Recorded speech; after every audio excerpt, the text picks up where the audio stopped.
Oh, my God. Highly censored and watered down. The word police, they want to bash in my head. The word police don't like the word that I said. The word police won't be happy until I'm dead. The right-wing nuts want to protect us from ourselves. You gotta watch what you say, you better, or else you're busted. You're busted. The word police are monitoring every Joyce. and finding me. Why do they say this country's free? I hereby order you to desist in using any coarse language by the power vested in me and our Lord God Bush, the Federal Communication Commission, and my prompting Uncle Howell. The word police, they want to bash in my head. The word police don't like the word that I said. The word police, they want my civil rights dead. The word police. The word police. About 30, man. 10:02 at 560 WQAM. Happy Wednesday to you. No more Woodbine Wednesday. No mas, baby. Not even the penny machines, the nickel machines, the 2 penny... What? No, it's heavy. No mas. And you're giving me this crap yesterday. Oh, you'll be back. You'll be... no, I won't. Well, maybe you'll find something else. What do you mean by that? Well, what do you mean I'll find something else? Like I'm like another hobby, like a diversion. Like stamp collecting? Like a perversion. How about like bird watching? Oh, sure. I like bird watching. Yeah. Yeah, all depends on what kind of birds there are. And what nest they're in. Right. At any rate, let's get serious now, okay? What's that got to do with Ethan Skolnick? Evan Cohen, who's not related to Ethan Skolnick except maybe by distant Judaism.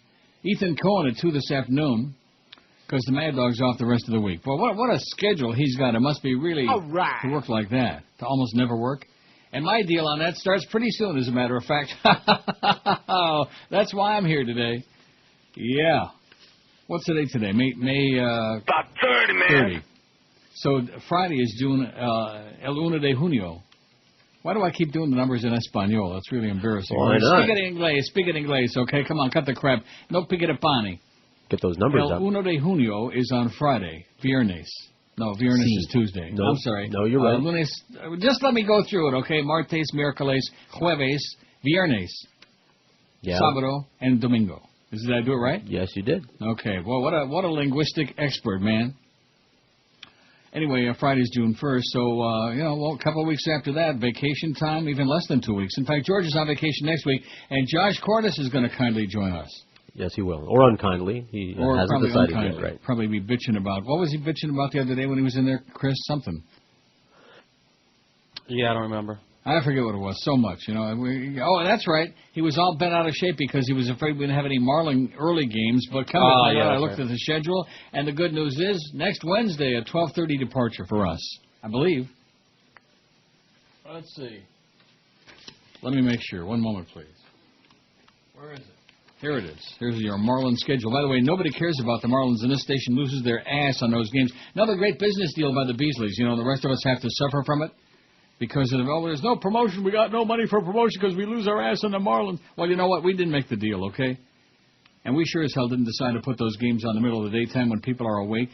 Anyway, 12:30 will be the pregame show, or 12:35 next Wednesday, June el 6 de junio. Wednesday. Against the Braves, no less. At Atlanta. What a horrible place to be. Okay, so that's the deal. Josh Cordes will be in next week for George, and then the following week, like toward the end of the week, I go on vacation. And when I come back, it's the summer schedule. I only have one thing to say about that. All right. Right. George works Monday, Wednesday, and Friday, and I work only martes and viernes. No, martes and jueves. Si. Oh, sorry. It's all right. Oh, that's right. Joe Bell thought I worked on Friday, but no, that's Joe for you. When you have that much fat, it chokes off the circulation to your brain. See, at least some people have an excuse. When you're that fat and the fat is like all the way up to your neck, to your collarbone, it like cuts off the circulation to your head. So that was funny. Sometimes you can't read the numbers right when they come out. Speaking of numbers, wait till you hear this. Whoever faxed this in, thank you so much.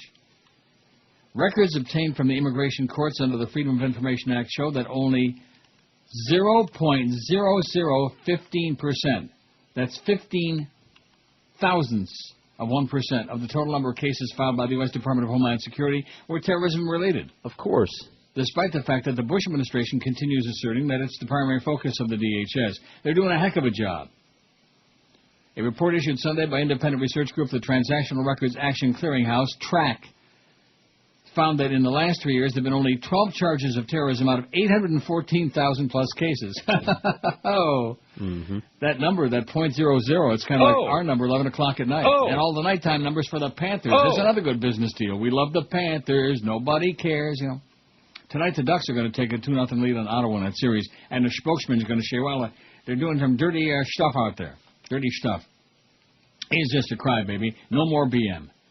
Anyway, this once again highlights the terrorist threat to America is vastly overhyped and is being used by a criminally controlled government as an excuse to police the world and foment a domestic police state to crush any dissent amongst the American people. This is on, Steve Watson wrote this on Infowars.net. The DHS claims it's focused on terrorism. Well, that's not true, said David Burnham, a track spokesman told CNN. Either there is no terrorism or they're terrible at catching him. Either way, it's bad for all of us. Either way you look at it, it's bad for us. It's kind of like Joyce. No matter how you look at that bitch, she's bad for us. And speaking of Joyce, guess what I decided to play a little bit of this morning? Ain't no fart sounds anymore. Oh, see, I just chopped it off real quick, just to make sure. Okay. Well, we were discussing again before the show this morning as we go through our DCS computer here and try to find entertaining and interesting stuff to play to entertain the audience out there. Every day, every minute of every day, there's less and less and less. And you know what? We don't care. When that music starts, when we start hitting the jingles and the music on here, don't ask why, Jolly Joe Bell. I'll take the money, okay? My contract doesn't say nothing about doing a talk show. It says the Neil Rogers Show. That's all it says. And you want to know why? Because I'm legendary. DHS spokesman Russ Naki called the track report ill-conceived and said the group lacked a grasp of the DHS mission. He said that by clamping down on all forms of immigration, DHS has made it difficult for terrorists to come to the U.S. And Lou Dobbs is smiling about it. He's a crazy person, by the way, Lou Dobbs. I hate to break the news to you. We liked him for about 5 minutes. I always hated him like poison. Then he started to say a couple of things that made sense and rip Bush an ass, and then he got back on this immigration thing. Let's kill all these illegal aliens. You know, he's a crazy person. What? I agree. It sounds good. What? Pour gas on them, set them on fire, things like that. Okay. Naki's comments are clearly absurd as there are still millions of illegal immigrants pouring into the country every year and the borders remain wide open, the very reason why there's currently a heated debate over total immigration reform. Yeah, let's have amnesty. We won't call it amnesty. And then, of course, once the word gets down the bonsai pipeline that there's amnesty, then you think we got millions pouring across now, man. It's going to be unbelievable.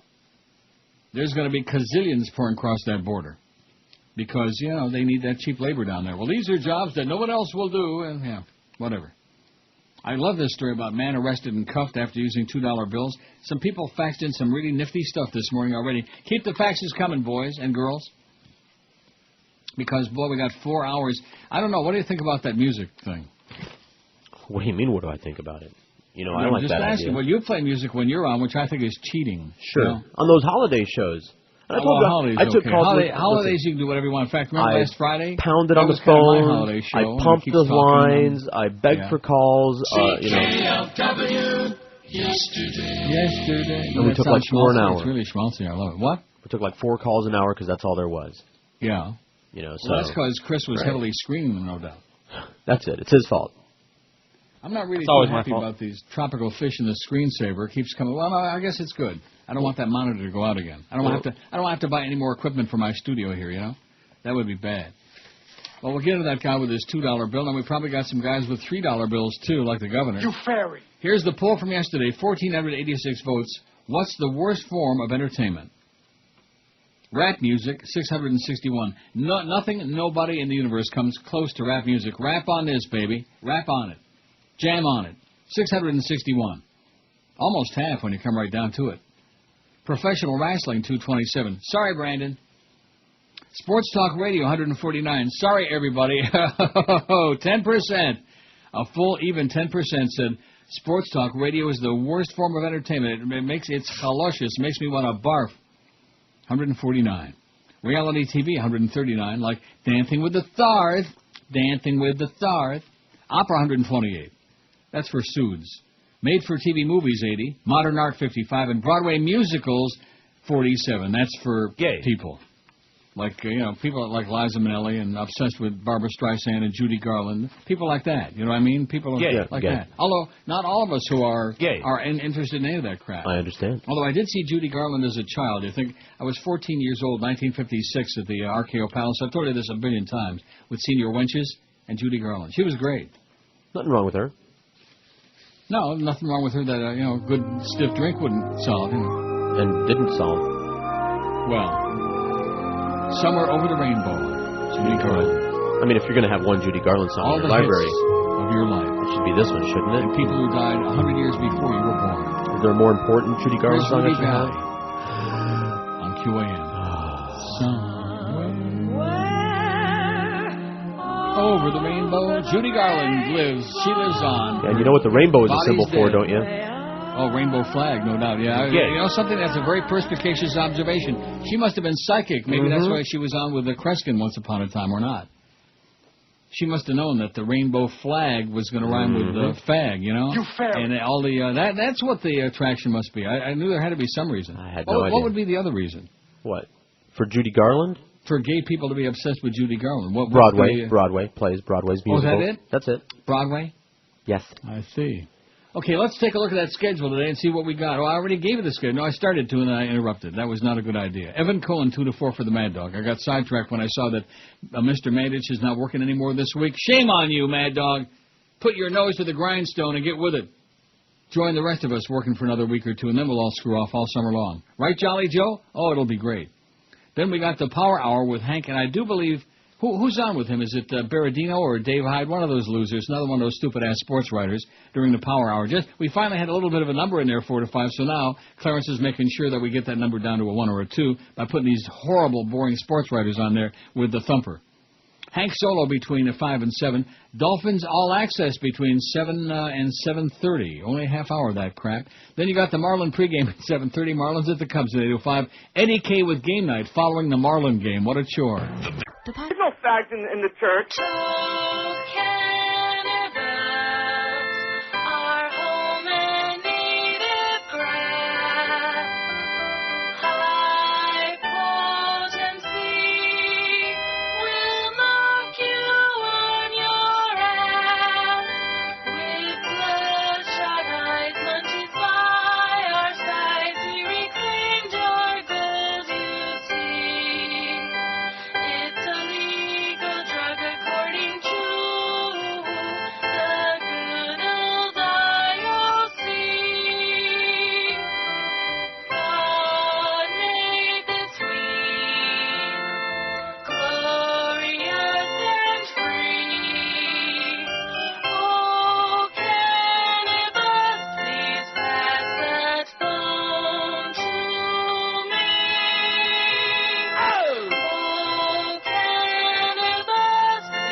Smoking like you got it, baby.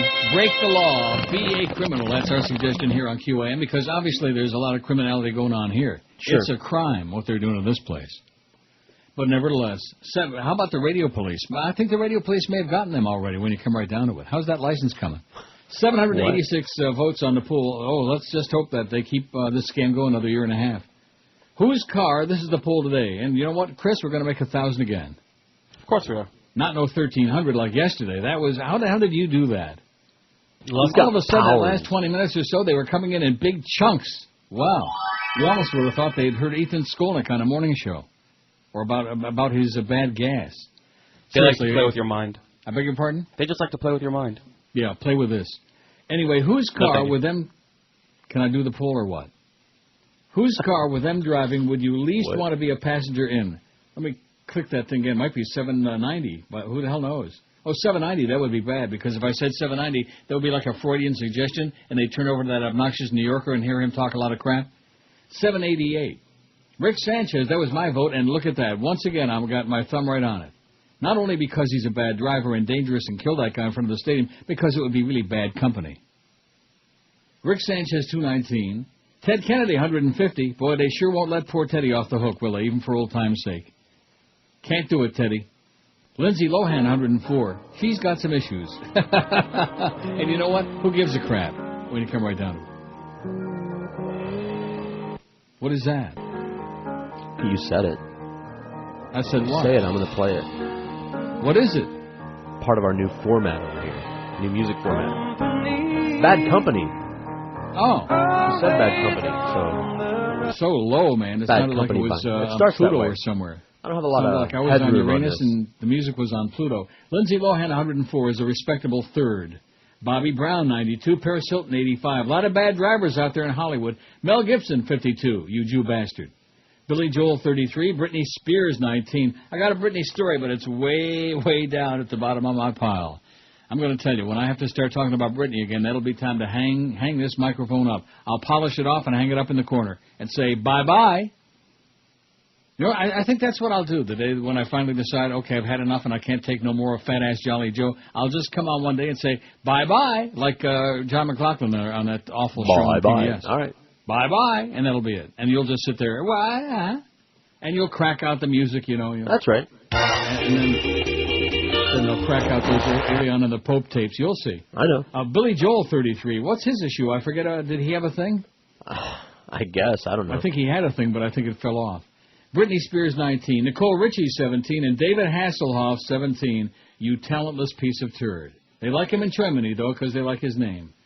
Look at that. A big chunk just came in here again. 798. What's going on here lately, huh? You think the audience is coming back now that we got rid of those stupid phone calls? 801. Boy, this is. I think Chris has got the fix-in on this. At the rate we're going now, we might have like 1 million votes by the end of the day. What do you think? No. If everybody votes a gazillion times, 801, that's pretty powerful. It's only 1022, damn it. Anyway, getting back to this guy with the $2 bills. And again, thanks to whoever faxed this in. Robert emailed those. Not Robert Grieper. No. The Grim Reaper, the Lord of the Board? No, Palestinian killing Robert. The hole of the ass? A man tried to pay... You know, I like that expression, the hole of the ass. Yeah, all of it? Now, is that an adjective or is that like a noun? Yeah, it's the entire ass. Is that a place? A man tried to pay a fee. A man tried to pay a fee. Well, you know something? That's you got to have that. Otherwise, you're going to get all bound up, you know? Sure, you're bound to. Get bound up. A man trying to pay a fee using $2 bills was arrested, handcuffed, and taken to jail after clerks at a Best Buy store. By the way, you know about Joyce? She blows is what I'm hearing. That's what Clarence was telling everybody singing in the hallway. She blows. Like that. It was just embarrassing. And then, of course, they told us we can't play it. He can sing it, we can't play it, because corporate is bada-beep-bada-boop-bada-bada. Anyway, this guy was handcuffed, taken to jail after clerks at a Best Buy store questioned the currency's legitimacy and called the police. Are these people stupid or what? Yes. According to an account of the Baltimore Sun, 57-year-old Mike Bolesta was shocked to find himself taken to the Baltimore County lockup in Cockeyesville, Maryland. That's the name of the place, okay? That's the name of the joint. Cockeyesville. Yeah. Where he was handcuffed to a pole for 3 hours while the U.S. Secret Service was called in to weigh in on the case. They called it Secret Service because the guy was shopping with $2 bills. Bolesta told his son, I'm 6 feet 5 inches tall, and I felt like 8 inches high. To be handcuffed, to have all those people looking on, to be cuffed to a pole, and to know you haven't done anything wrong. And me with a brother, Joe, who spent 33 years on the city police force, it was humiliating. After Best Buy personnel reportedly told Bolesta he would not be charged for the installation of a stereo in his son's car, he received a call from the store saying it, in fact, was charging him a fee. As a means of protest, Bolesta decided to pay the $114 tab using 57 crisp new $2 bills. I'll take them. As owner of the Capital City Student Tours, the Baltimore residents got a hearty supply of the uncommon currency. He often gives the bills to students who take his tours for meal money. He's owner of the Capital City Student Tours. I don't know what that has to do with $2 bills, but whatever. Maybe they cost $2. I don't know. The kids don't see that many $2 bills, so they think this is the greatest thing in the world, Bolesta said. They don't want to spend them. They want to save them. I've been doing this since I started the company, he said, so I'm thinking I'll stage my little comic protest. I'll pay the $114 with $2 bills. Bolesta explained what happened when he presented the bills to the cashier at Best Buy on February 20th. She looked at the $2 bills the cashier did and told me, I don't have to take these if I don't want to. I said, if you don't, I'm leaving. I tried to pay my bill twice. You don't want these bills? Sue me. So she took the money like she's doing me some kind of an effing favor. Bolesta says the cashier marked each bill with a pen. Other store employees began to gather, a few of them asking, are these real? They were talking about the bills. I see. Of course they are, Bolesta said. They're legal tender. Oh, they're legal and they're tender. According to the Sun report, the police arrest report noted one employee noticed some smearing of ink on the bills. That's when the cops were called. Some smearing of ink. One officer reported noticed the bills ran in sequential order. Oh, that proves it to me. Yeah. Said Balesta, I told him I'm a tour operator. I've got thousands of these bills. I get them from my bank. You got a problem, call the bank. I'm sitting there in a chair. The store is full of people watching this. All of a sudden, he's standing me up and handcuffing me behind my back, telling me, we have to do this till we get it straightened out. Meanwhile, everyone's looking at me. I've lived here 18 years. I'm hoping my kids don't walk in and see this. And I'm saying, I can't believe you're doing this. I'm paying with legal American money. You idiot, you... You fairy. Balesta was taken to the lockup where he sat handcuffed to a pole and in leg irons while the Secret Service was called. And at this point, he says, I'm a mass murderer. Secret Service agent Lee Turner eventually arrived to declare the bills legitimate, adding, according to the police report, sometimes ink on money can smear. And there's more to this, but we didn't get it. It says, commenting on the incident, bah, and that was the end of it. It just chopped off there. Whoever faxed this in did, thank you very much, but you didn't do a really good job. Bah. Humbug. Baba Black Sheep, yeah. Baba Booey. So that takes care of that. See, I can say Baba Booey, then we don't need to have any calls so that one of Howard's sucklings can call and say, Baba Booey, Baba Booey. It's very clever and very amusing. Not. So how do you like that? Here's a guy trying to do the right thing, paid a bill, and he's got $2 bills, and he's got to be punished for it. Yeah, it's a brave new world. Like some kind of a murderer, some kind of a freaking terrorist, like my lesbianese cab driver. Quick you blow.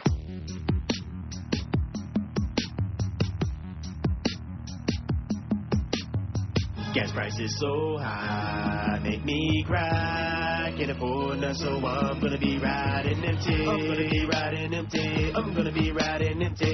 It's got me rolling pennies, cause I can't be riding empty. My engine's sputtering, now it's dying. Folks honking cause they caught me riding empty. I'm gonna be riding empty. I'm gonna be riding empty. Hitting up my friends for money, so I don't be riding empty.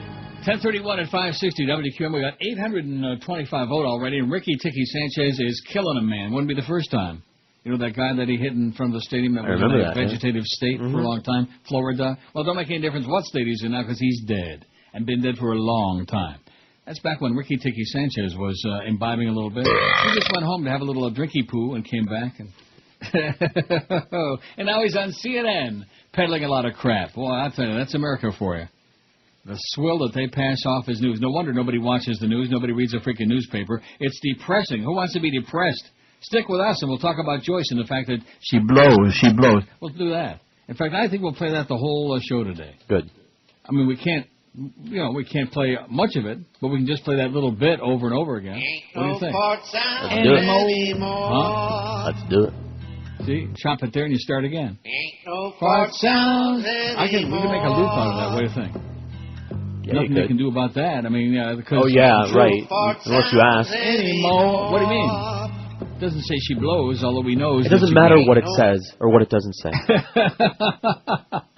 Really? Yeah. Ain't no fart sounds anymore. When did that rule get passed? When did that legislation come down the If pipe? she's aware of it, the answer is no. Oh, that's right. If she knows about it, that's right. the rule, okay? That's the new FCC rule. If Joyce don't like it, you ain't playing it, you ain't saying it, you ain't doing it. That's the deal. And you know what she doesn't like?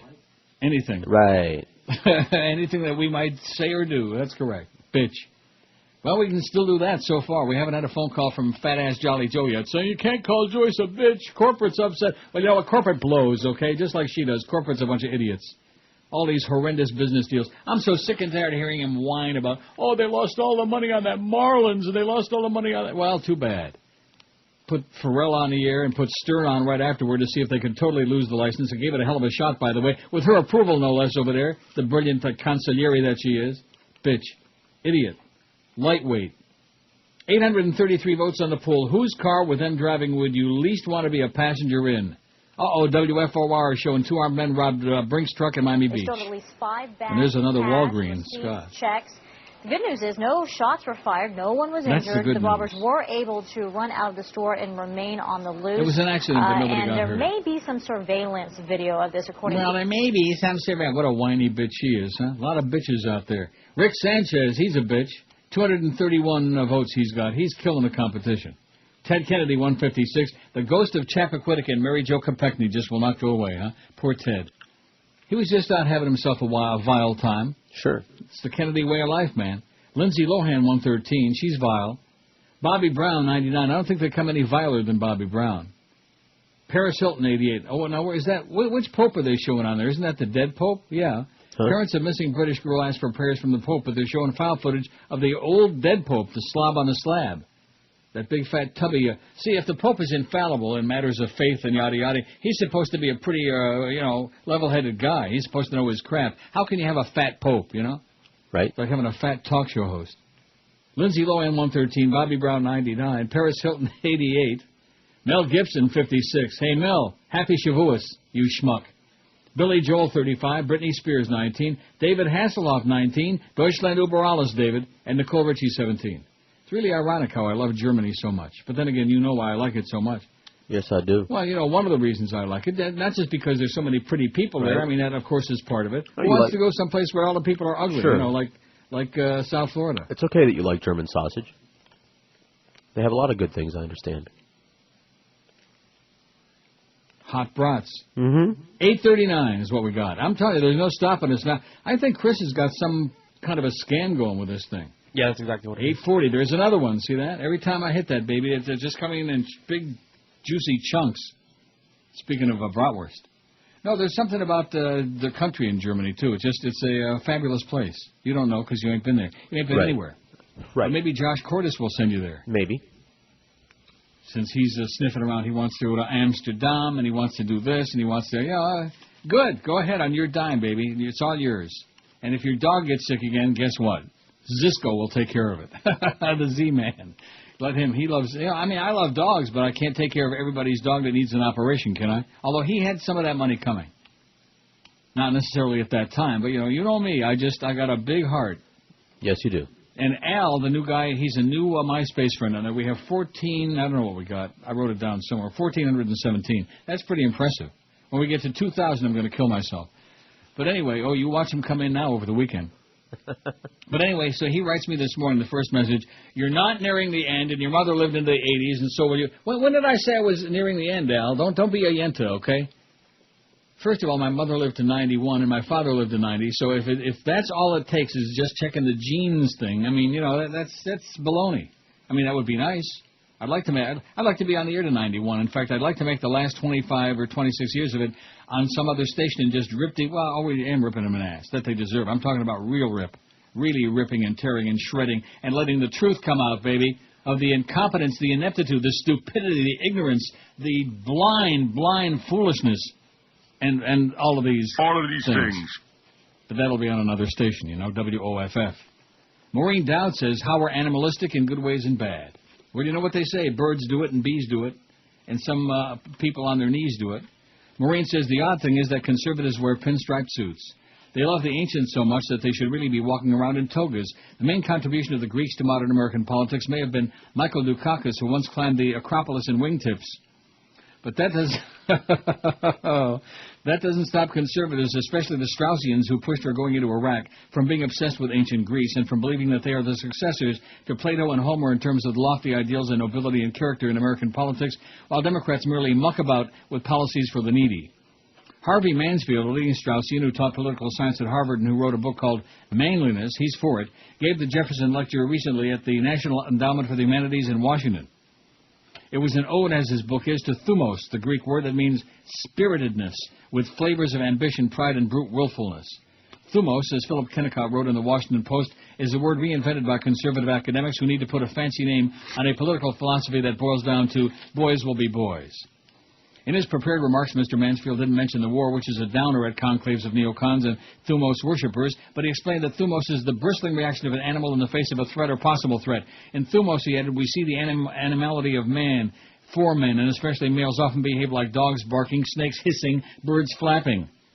Hissing and kissing, and something rhymes with that. But precisely here we also see the humanity of the human animal, because it's reacting for a reason, even for a principle, a cause. Only human beings get angry. Never saw an angry dog? I see. A professor used an example, naturally, from ancient Greece to explain why politics should be about revolution rather than equilibrium. What did Achilles do when his ruler Agamemnon stole his slave girl? He raised the stakes. He asserted that the trouble was not in the loss alone, but in fact that the wrong sort of man was ruling the Greeks. Heroes, or at least he-men like Achilles, should be in charge rather than lesser beings like Agamemnon, whatever his name was, who have mainly their lineage to recommend them, and who therefore don't give he-men the honors they deserve. What about she-men? Achilles elevated a civil complaint concerning... I heard a lot of the Greeks were she-men. Achilles elevated a civil complaint concerning a private wrong to a demand for a change of regime, a revolution in politics. Mr. Mansfield concluded to complain about injustice is an implicit claim to rule. The most recent example of the Hellenization of the Bush administration is the President's choice for war czar, Army Lieutenant General Douglas Lute, who says he loves the Greek military historian Thucydides. Boy, I'm doing good with these names so far today. Well, they're Greek. Yeah, that's true. Other Thucydides aficionados included Victor Davis Hanson, who was a war guru to Dick Cheney when the vice president went into the bunker after 9/11 and got into his gloomy Hobbesian phase. Hobbes's biggest influence was also Thucydides. Donald Kagan, a respected Yale historian who's written authoritatively on the Peloponnesian War, is the father of Robert Kagan, a neocon who pushed for the Iraq invasion, and Frederick Kagan, a military historian who urged the surge. I called Professor Kagan to ask him if Thucydides, the master at chronicling hubris and imperial overreaching, might provide the new war czar with any wisdom that can help America sort through the morass of Iraq. Very much his son's father, the classicist said he was disgusted that the White House, after a fiasco of an occupation designed by Rummy, is still doing one dumb thing after another by appointing General Lute, a chief skeptic of the surge. Professor Kagan said that one reason the Athenians ended up losing the war was because in the Battle of Matinia in 418 B.C. against the Spartans, they sent a very inferior force and had a general in command who was associated with a faction that was against the aggressive policy against the Spartans from Michigan State. Kind of like President Bush appointing this guy to run the war whose strategy is opposed to the surge, he said dryly. With cold realism, Thucydides captured the Athenian philosophy in the 27-year war that led to its downfall as a golden democracy. The strong do what they can and the weak suffer what they must. What message can we take away from Thucydides for modern times? To me, Professor Kagan said, the deepest message, the most tragic, is his picture of civilization is a very thin veneer. When you punch a hole in it, what you find underneath is hollow, the pre-civilized characteristics of the human race, animalistic in the worst possible way. Compared to Iraq, the Peloponnesian War was a cakewalk, says Maureen, the Queen. Well, she tried to screw me up today, boy, with every big Greek damn, and I got through them all. Nice going, sure. Old man. Nice going. Still got it. Still got it. We don't know what it is, but you still got it. And I'm trying to get rid of it. 861 on the pool. Boy, Chris is just... now, how about Charha today? Did you get a little taken care of? We got a little taken care of. Not much, though, huh? Just fine. If you want to tell me the grouper fingers crap again, I'm going to like... I've never said grouper fingers. Well, what have you said? Chicken fingers. Chicken fingers. Right. Grouper fingers was from Howie's for a while there. No, I see. How about groper fingers? That's what I got. Those are better. Neil Rogers. God.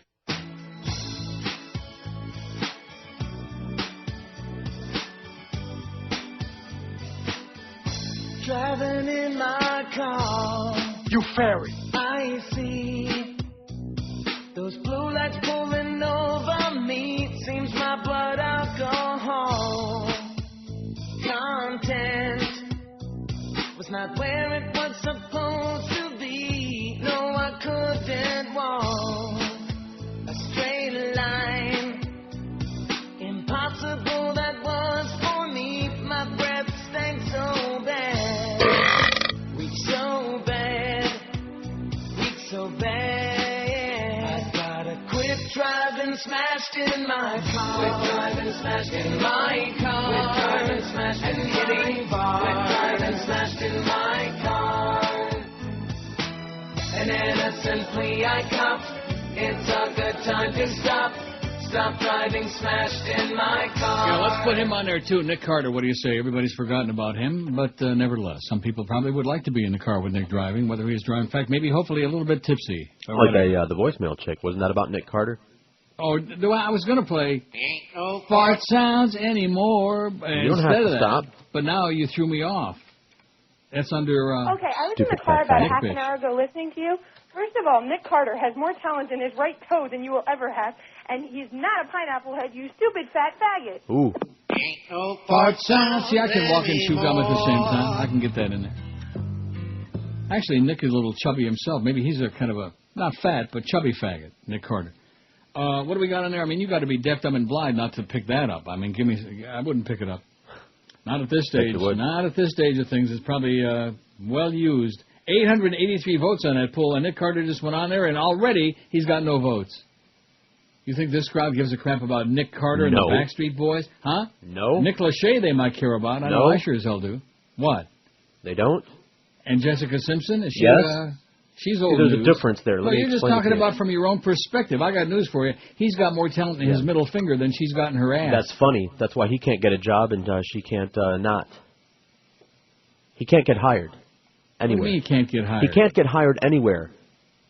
That was part of the problem why the marriage fell apart. He was jealous. She was having all these offers and concerts and doing movies, and he couldn't get hired as a dog catcher. He was jealous of the boyfriends, I think, is what that's what I heard. She dumped him.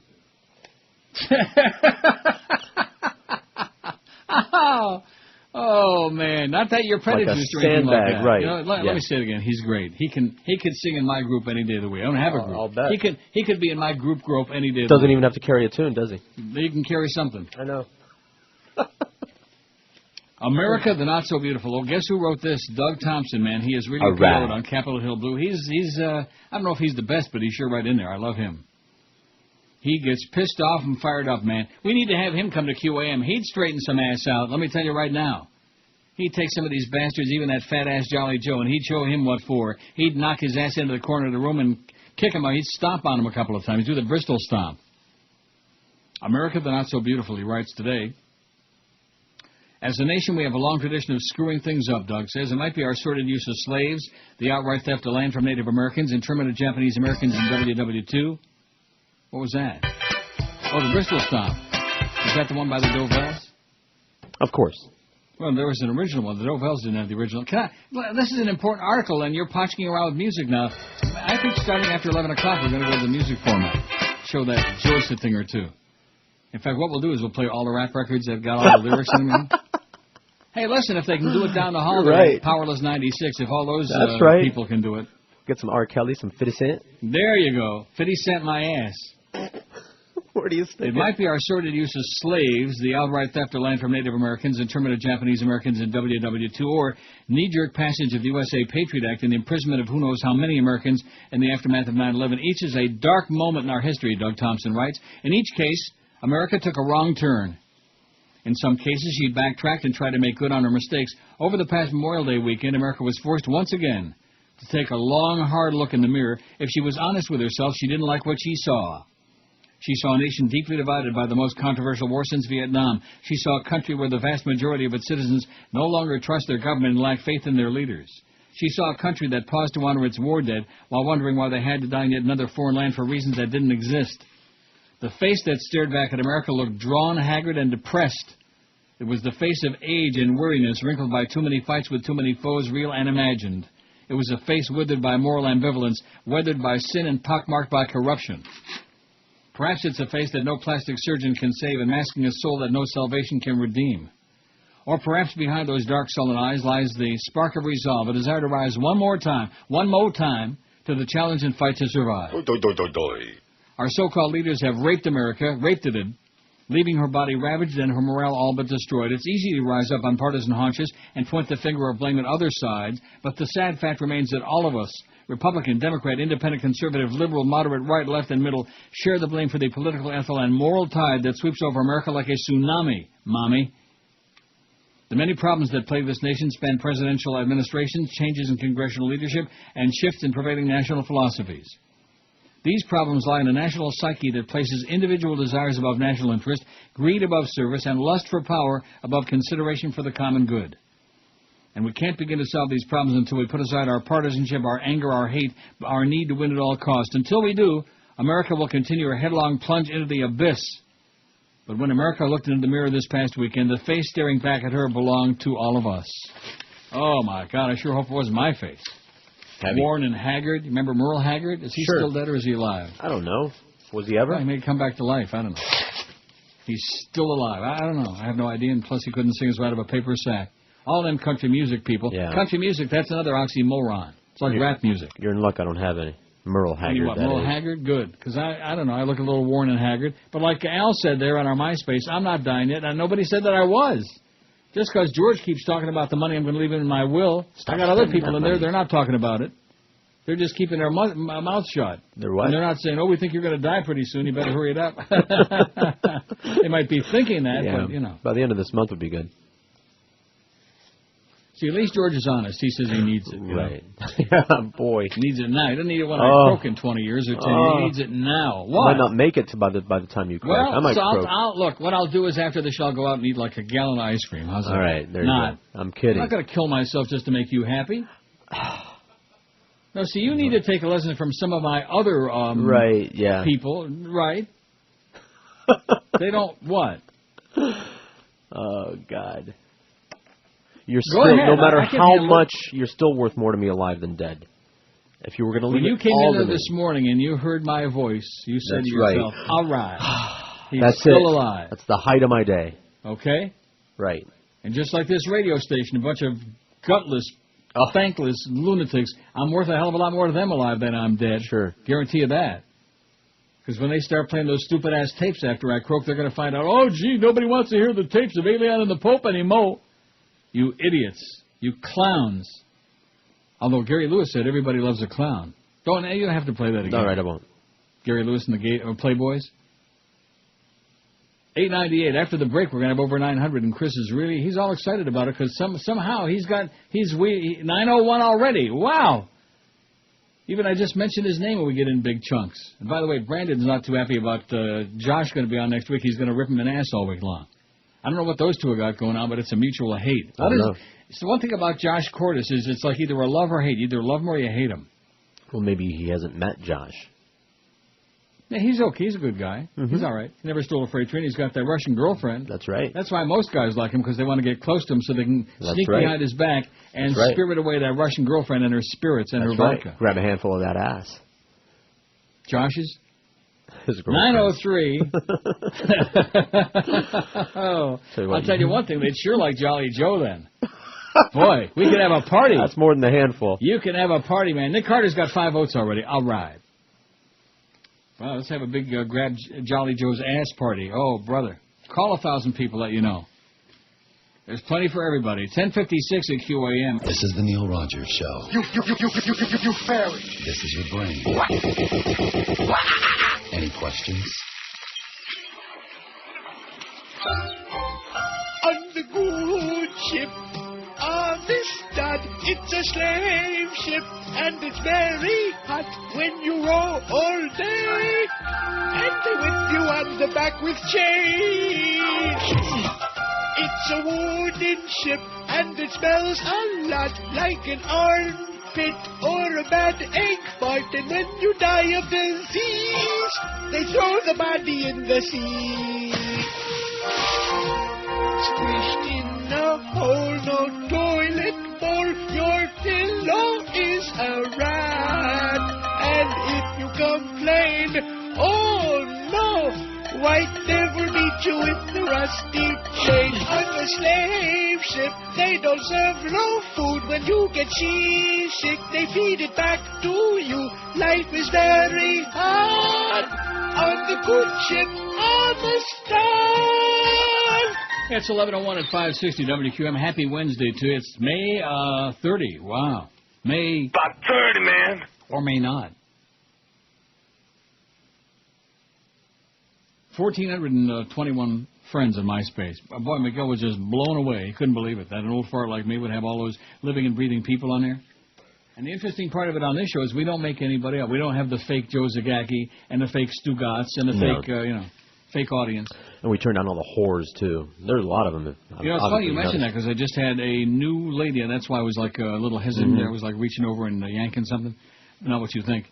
It was a lady. But anyway, she didn't have any friends, just Tom. I thought, I don't know. But I checked her all out there, and she's got like real pictures, and she's probably just on there for us, Or maybe you'd like her. I don't know. She loves you.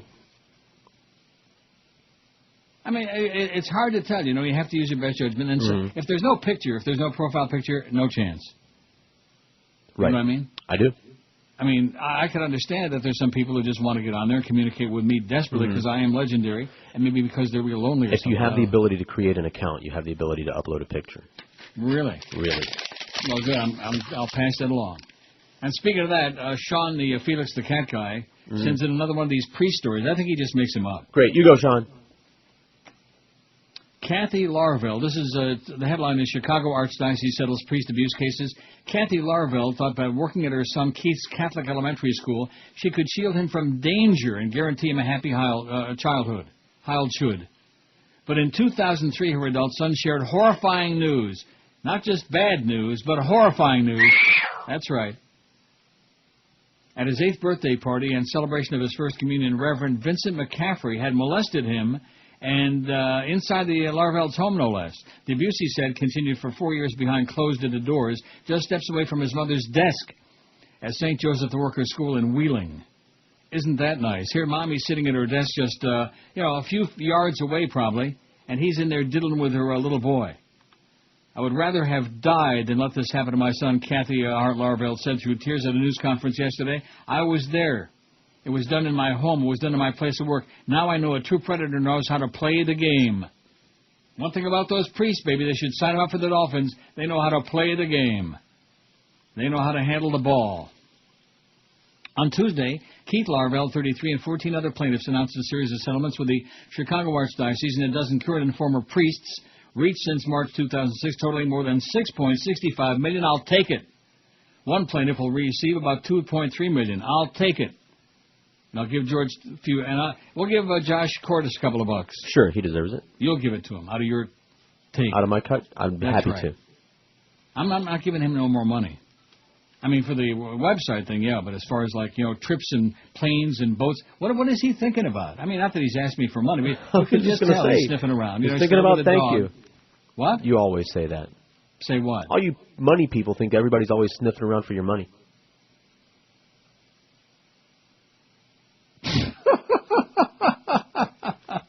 Look who's talking. Hey, write me out. Okay. All right. It's done. All right. The settlement's covered. What's he looking like when he says that, Chris? He got a smile on his face? Oh, he's got a big old smile. Yeah, he knows it's not going to. And he's a little worried on it. He's got like a smile and a worried face. Quit talking about my money. You worry about your money, and then you won't have anything to worry about. Hey, that's ain't nothing to worry about. Right, that's right. There you go. You got nothing to worry about. Woo. Just stop potching around with my money. The settlements covered abuse as early as 1962 and as late as 89, with most of the abuse taking place during the 70s, said Archdiocese spokeswoman Susan Burritt. All 12 priests named have been removed from public ministry or have died, she said. Well, thank God for that. Of the 15 plaintiffs who brought suits, one has committed suicide. The 12 priests, former and current, named in the settlement include, and it's got a list of the names, which is rather pointless for me to read them. Keith Larvell, an operations manager from Hoffman Estate, said that although he had written about the abuse in diaries and journals, he had never admitted it out loud, even during therapy after trying to take his own life. He came forward after seeing a schoolmate on TV who had sued McCaffrey and told his wife before approaching his parents. I battle my inner demons every day still, Larvell said. It's important that I hold the Archdiocese to some level of accountability. I had to do this for myself and for those who have yet to come forward. Just another isolated incident. There's only a few million isolated incidents, a few child-molesting priests. And if there's one thing I want to emphasize, never forget, you learned on this show. There's no fact in the church. Right. Kathy Larvell credits therapy and medicine for helping her family cope. Her son's journal, she said, revealed the heart and soul of someone who is totally destroyed. Burritt said the Archdiocese has paid more than $51.8 million to 214 people who brought sexual abuse allegations. The church could be feeding a lot of starving and desperate and homeless people with that $52 million, couldn't they? You're funny, as if they care. Yeah. But no, they're too busy paying off people that were molested by these perverts. That's right. And not the good perverts. See, there are good perverts like me, and then there are bad perverts. Because I don't try to con anybody, okay? I'm a pervert. In fact, I'm going to write it on my forehead. I'm a pervert. If you don't like it, get lost. Run like hell. Write it backwards so people can read it. All right. The Archdiocese always takes any claims of sexual misconduct seriously and encourages anyone to come forward who may have been abused by a priest, deacon, religious, or lay employee of the Archdiocese. I like that term. They're a lay employee. Like they say in Hawaii, come on, I want to lay ya.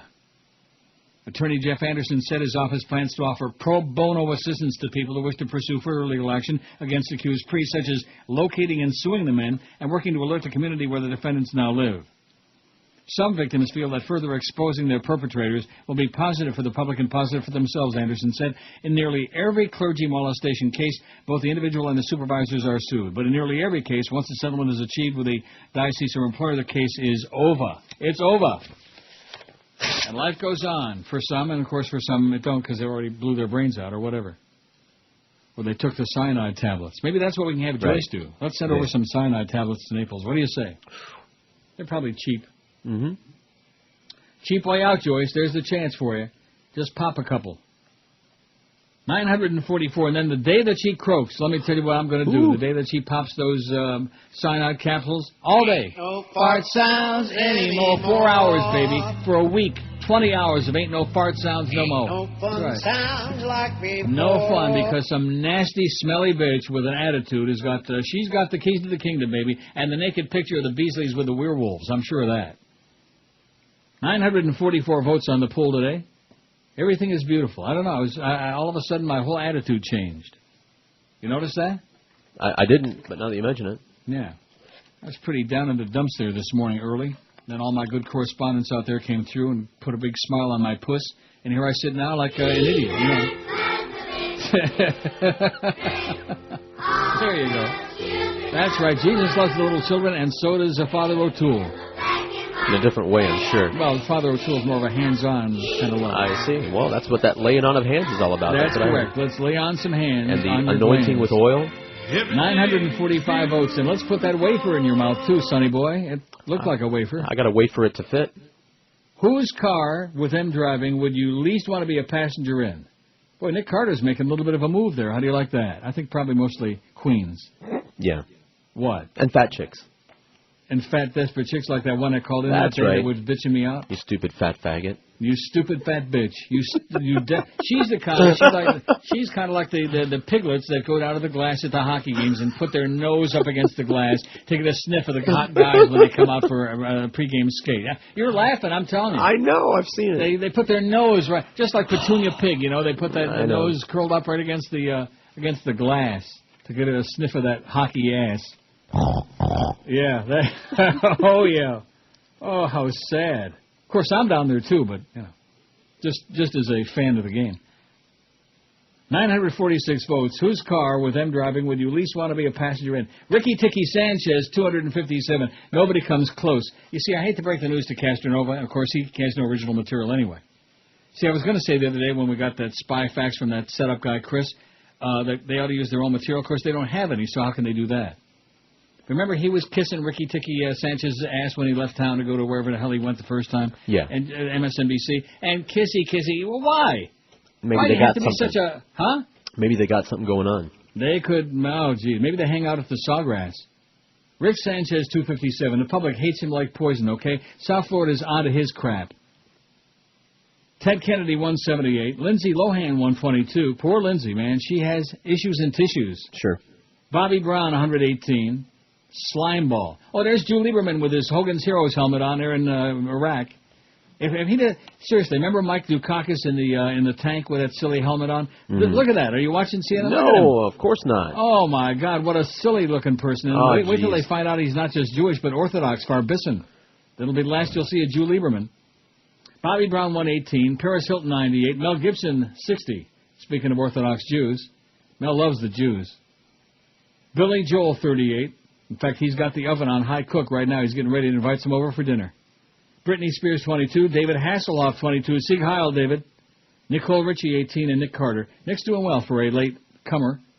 13. He went on there late. 946 votes. This hour, we're going to go over 1,000. And then after that, you're on your own, Chris. Who brought you the only network for kids? Comes a brand new network for adults.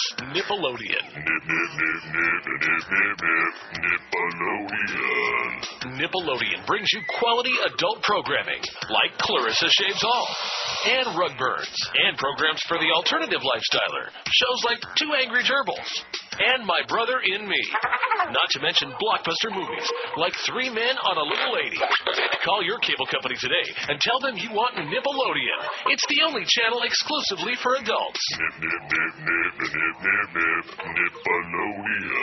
It's 11:17. Boy, I tell you got a low voice there, a deep voice. You know what that means, don't you? No. Nothing. Okay. 963 votes. Well, there's all those stereotypes. You know, if guys got a big, deep voice, that means, yeah, it's a lot of crap, you know, or just like the thing about dark eyes, you know. It's all generalizations. I'll let you do the homework. 963 on the poll. We will go over 1,000 this hour, Chris, no matter how you try to hold it back. And then after that, from noon to 2, from noon to 2-ish, you might get Jewish. I don't know what's going to happen. We'll have over 1,200. Should make them eat their hearts out over there. Now, speaking of Josh Cordes, he's running that QAM.com thing. They don't even have the guts to take a poll because it would be real interesting to see how many votes they would get on their poll. They only do percentages when they do things like that because they get 20 votes in a week. Oh, so 80% said this and 20% said your mama, right. And that was that. Well, what the hell is that? We don't want to see percentages. We want to see numbers. We want to see votes. Faking Not your that way we get through. Such a mammoth total, okay? Considering how legendary I used to be back when we worked for a real radio station, but and back once upon a time before Fat Jolly Joe came to town with his radio destruction. Oh, look at that! Speaking of Jolly Joe, there's Ray Noggenhead. People don't know what Ray Nagin's been up to. But yeah, well, I have a feeling it's been up to being stupid, which just comes naturally, just like Fat Ass Jolly Joe. I told you way back in the beginning. I don't want to say I told you so again because it's a good ponderous. I will say it every day, though. I told you so. It's okay. But you did, and I'll agree with you. When he started with that tape business. At that point, I knew that there was no doubt. I said to myself, tapes my ass. If only it was the only failed product that he's trying to put back on the station. You want to elaborate on that? No, I don't. Absolutely not. You're going to be in deep trouble when Ethan Skolnick is filling in for me this summer. That would be his Chris problem. Says Ethan Skolnick is like the Barry Jackass of the Sun Sentinel. Is that the truth? Isn't that what you said? No, he's a general guy. He'll talk about anything. No, I'm not talking about what he writes about. I'm talking about as a person. I don't really know him all the way. He seems kind of He drops bad bomb. He seems like what? He looks kind of like a nerd, but I don't really know him. So. See, there you go. Barry Jackass. Probably brown bags it. No, Barry Jackson's in a class by himself. Yeah, that's true. He scares me when I see him. Neil, I'm Barry Jackson, and what you say about me, a lot of what you say is true. Yeah, you're a nerd and a putz, and get out of here, okay? Take your brown bag lunch and get lost, Barry. Rhymes with... You fairy. Oh, and this is so sad. I don't want to get depressed again because I've shaken myself out of that with the assistance of some others, and I'm in a chipper mood right now. The sun is shining. It's beauteous, man. It's going to be hot. It is going to be hot and smoky, baby. You know what the temperature is going to be here today in Hog Town? 82. 28. What is that? That's more than 80. How do you know that? I don't know. It's taking a It's already guess. 23. That's 73, and they're saying 28. What's 28 Celsius? I'm looking over here. 27 is 81. About 83? 82. 82. Wow. Boy, if anybody's going to the track, maybe George can pick one for you, okay? It might be 83. I don't know, because the scale isn't exact, I'm just looking on a thermometer. 82-ish. 82 sounds more Close Jewish. enough. The push, this is by Stephen Tama on McClatchy Newspapers. Democrats in Washington want to keep impeachment off the table. Oh, my God. This is why America's got one party. Man, let's have a party. Call us when the party starts, okay? Because then we can laugh. Right now we're crying. We're crying and people are dying. I'm dying over here. Anyway, it says the push to impeach President Bush and Vice President Dick Cheney is gaining a hearing in some parts of the country, but not in Washington. More than 70 cities and 14 state Democratic parties have urged impeachment or investigations that could lead to impeachment. The most common charge is that Bush manipulated intelligence to lead the country into the Iraq War. No Schmidt. Other charges include spying on Americans and torturing suspected terrorists in violation of U.S. and international law. All of these things. Most recently, the Massachusetts Democratic Party voted to push impeachment of both men. The 2,500 state convention delegates voted almost unanimously against Cheney. The vote against Bush was closer. Massachusetts' Democratic Party thus joined 13 others on the investigate or impeach bandwagon, including Alaska, California, Colorado, Hawaii, Maine, Nevada, New Hampshire, New Mexico, North Carolina, Oregon, Vermont, Washington, and Wisconsin. Florida, of course, is conspicuous by its absence, of course. Among the cities and towns, the largest and most recent is Detroit, where the city council voted 7-0 this month to urge Congress to impeach Bush and Cheney for intentionally misleading Congress and the public regarding the threat from Iraq in order to justify the war. There's a lot of growing support, said Tim Carpenter, director of the liberal group Progressive Democrats of America. Whether Congress will respond, that's another question. Don't hold your breath. Indeed, it says, the Democrats who run Congress have no interest in impeaching Bush or Cheney, despite pressure from their party's base outside the Beltway. It's noteworthy that impeachment pressure is coming from the home states of the two Democratic leaders in Congress, House Speaker Nancy Pelosi of California, and the very weak, limp-wristed Senate Majority Leader Harry Reid of Nevada. A weak fish. Pelosi said last year that impeachment is off the table. Under the Constitution, the House impeaches, the Senate then decides whether to convict and remove from office. It's also interesting that one of the resolutions came from Detroit, home to Representative John Conyers, who, as the chairman of the House Judiciary Committee, would lead any impeachment hearings. He's been screaming for it. The Detroit resolution was co-authored by Monica Conyers, the congressman's wife, but she hasn't had any noticeable clout at home. Conyers said last year that he wasn't interested in impeachment, just oversight investigations, and hasn't changed his stand. Well, that's what this story says, but we've had stories where it says he's rattling the cage about it. I was going to say Spears, but that would have been, right away they would have made a racial thing into it. Well, stop it. There are both policy and political reasons that Democratic leaders are risking the anger of their base. One is that some don't see an impeachable offense in what Bush has done. Right. What the Constitution calls high crimes and misdemeanors. They might find such evidence in any of the many congressional investigations, but they still haven't. Another is that they fear a political backlash from voters similar to the one that punished Republicans after they impeached Bill Clinton. One factor on the side of the pro-impeachment crowd, Clinton was much more popular than Bush. The third is they're eager to keep Bush and Cheney around as punching bags for Democratic candidates in the 2008 campaign. The political lens they're looking through, as the 2008 election carpenter said, they want to see Bush and Cheney dangling, so the election is a referendum on them. That is not the correct lens. To him, the right lens is the last election when voters threw the Republicans out of power in Congress. Those people, he said, now want Bush and Cheney out. When in doubt, we want them out. There's a groundswell here, Carpenter said. Pelosi said it's off the table. It's our role to put it back on the table. Let's loan them the square table that went over so big on the Kenny and Bull morning show. Okay. I wonder if that's the table that Ethan Skolnick was farting at. Now, I guess it was gone before they brought his sorry ass in there. And what about, what's his name? Not Mercury Morris. What's the other guy we got? O.J. McDuffie. We still got him on Mondays or what, Chris? I have no idea. Let's hope not. Yeah, but he used to work across the street. So did a lot of other losers, okay, whose numbers in the book all started with that. They had that in common. Number one, they didn't belong on the air, although we gravitate toward people who don't belong on the air. And number two, they couldn't break a one share with a shotgun. If somebody gave them a loaded shotgun and access to everybody with an Arbitron diary, they still couldn't break a one share. How do you like that? That's called bad. That's called bad radio. It's called putting people on the air who don't belong on the air, like all these loser sports writers. Now, after I've been harping on that for the next 6 months, tell me to stop it. No. Okay. Well, I won't be on that much the next, after June, after the middle of June. I'll remind you every morning. All the way to July and August and the week after Labor Day. Almost 3 months. Oh, hallelujah. Oh, happy day, say the Edwin Hawkins singers. You're going to have to play it again. All right, I won't. Don't. I bet you Ricky Tikki Shaw has played that. How's it going, Ricky? Now, you confabulated with him about going to dinner with his wife and stuff with your lady? No, I have not. No. Well, that's because he really don't care about you. I know. He wanted to go to dinner with you. Well, but it's not going to happen. I know, so. I mean, not anytime soon. So I hope he lives, he's already at, 168? It's not going to happen, Rick. My meals in Florida are reserved for a very select small group. No, I don't want to. I shouldn't say that because it sounds like I'm shining him. That's bad. I wouldn't want to do that because he left me his number and everything, to call, and I'm sure he's sitting there by the phone right now. He's sitting by the phone waiting for old Neil to call to set up that dinner. Wow. What a clown I am, Yeah, what an idiot I am. And then again, look who I work for, And they're probably thinking I'm sitting here ripping the crap out of them, and deservedly so every day, and they still got to come up with those big paychecks. In fact, what's the date today? The 30th? There'll be another one due on the 10th. What day is June 10th? I'll tell you right now, it's a Friday. Okay. No. It's a Saturday. Okay. That means it's due on the 9th, which means it'll be there on the 8th. Wow. Really exciting, when you work for people that are willing to put out the big bucks for a once legendary show, and then they take a hammer and an anvil and an axe, and they just chop and chip and rip and tear, and you know what? Keep the money coming. How young is too young? Absolutely. About 30, man.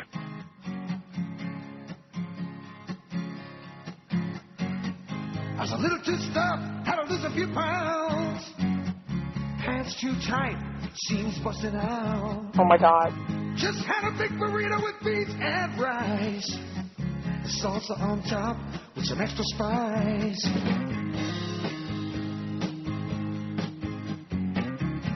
Lots of extra spice. Out there in the bathroom where the air gets heavy. Sat on a cold seat, thought I was ready. Working on crosswords and reading the news. Working on a bowel movement. Trying to move some facts up, drive-through food, working on a bowel move. And it was taking time.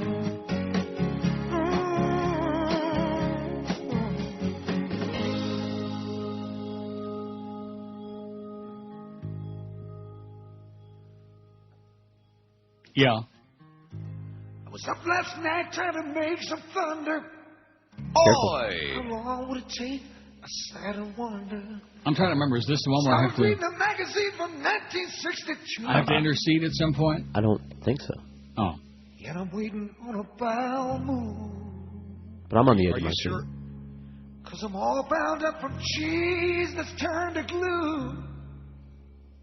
Praying for a bowel move. Excuse me. I'm wearing leather pants on a leather chair. Oh, don't do that. Bowel move. You'll slide right off. Makes just like I did that. Makes noises, right? What the hell was that? Me sliding off my chair. I'm starting to imagine I'm hearing things. I was making sounds with my mouth. Wow. And some people do.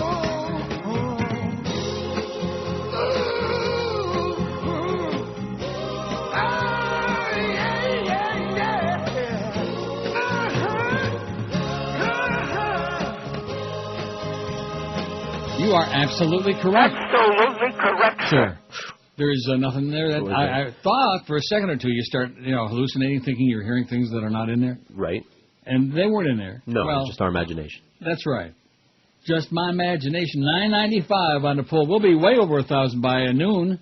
And then they'll stop the presses, baby. Front page of the Scum Sentinel, the Hollywood Sun-Tantler. It's been out of business for 20 years. And, of course, the Herald. And El Herald.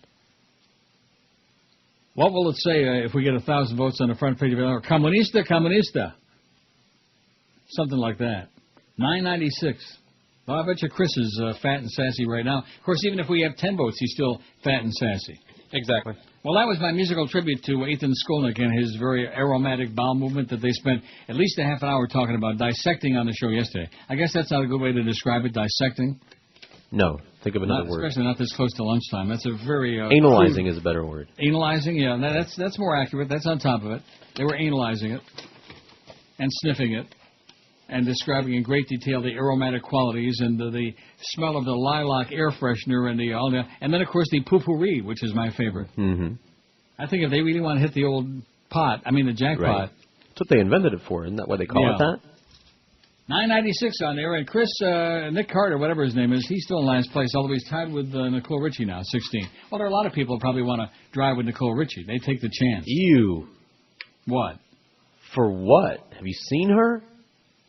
I haven't seen her lately. Why? She got really...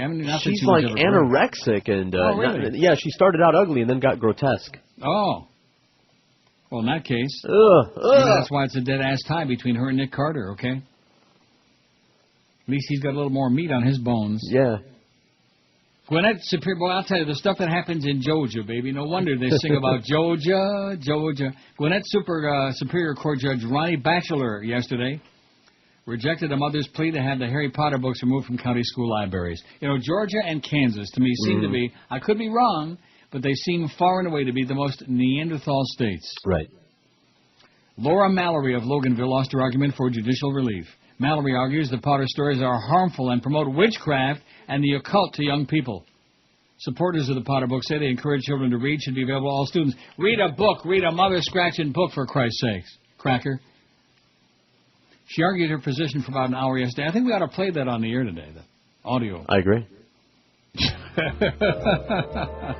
Oh. Where did I get that from? Who passed that along? My daughter found it. I passed it to you. Oh, your daughter found it? Sure. It's witchcraft, baby. It's old Frankie S.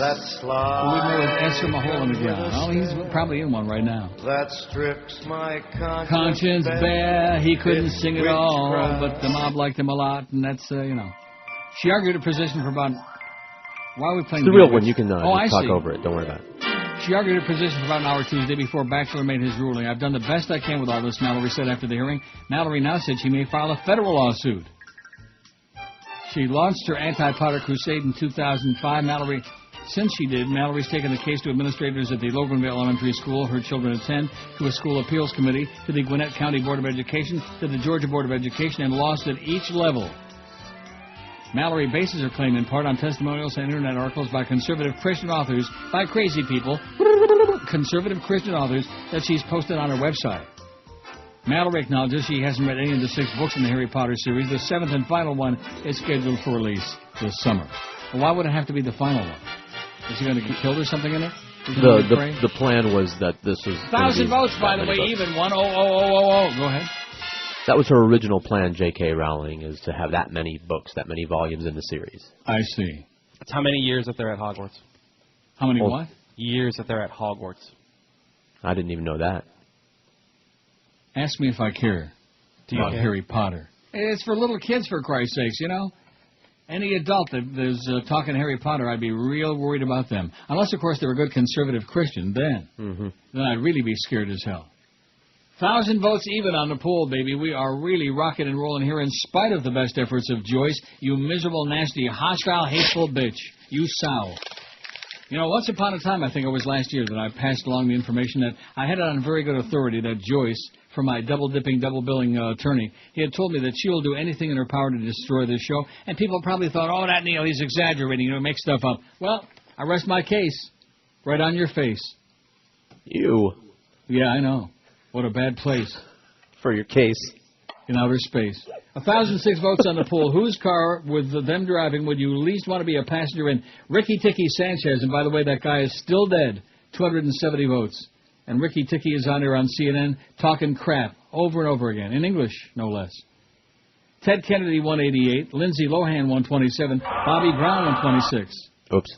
What was that supposed to be? Buchanan and Goodman. Oh.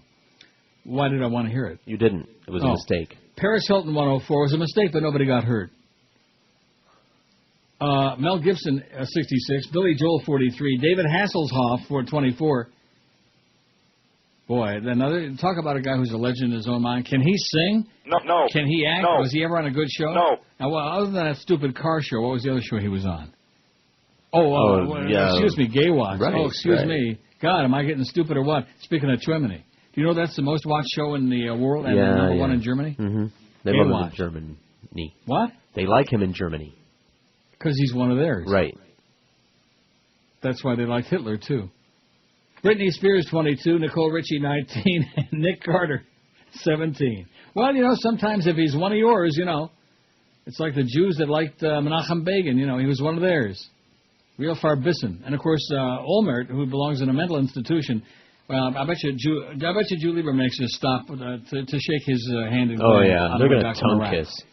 But ditch that helmet, though, man. Even without the helmet, he's a silly-looking goofball. You know, he looks like he's sucking on a quince.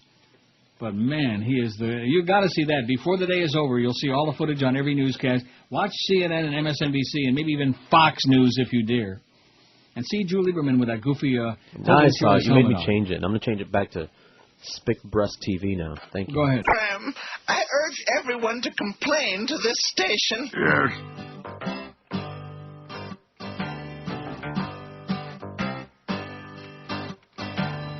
Tommy's through with Mimi.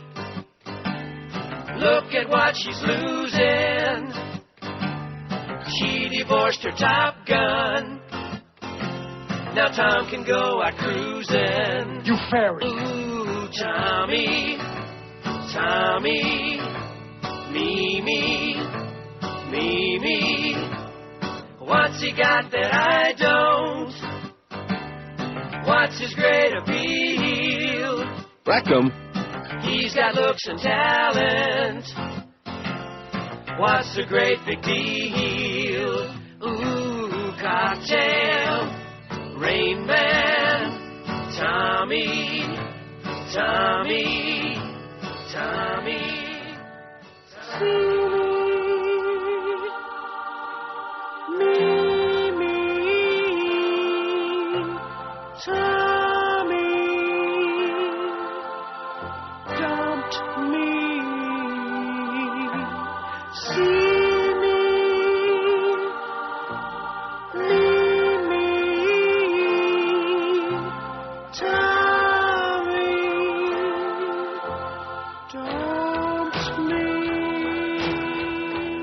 he a screaming Mimi? He was a screamer. You fairy. I would have thought they would have got along well together. 14 before noon at 560 WQAM.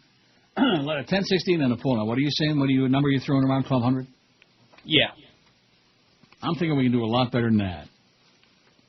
1250. Well, let's make it like an auction every day, like we're doing. All right. Yeah, like that. You know who was really a great auctioneer and he raised tons of money for charity doing it and always donated his time was Bob Weaver. Weaver the weatherman. Right. What a great guy he was, man. They stuck him in an early grave there at Channel 4. You butchers, you murderers. They destroyed him. They put him out to pasture, and guess what he did? He died.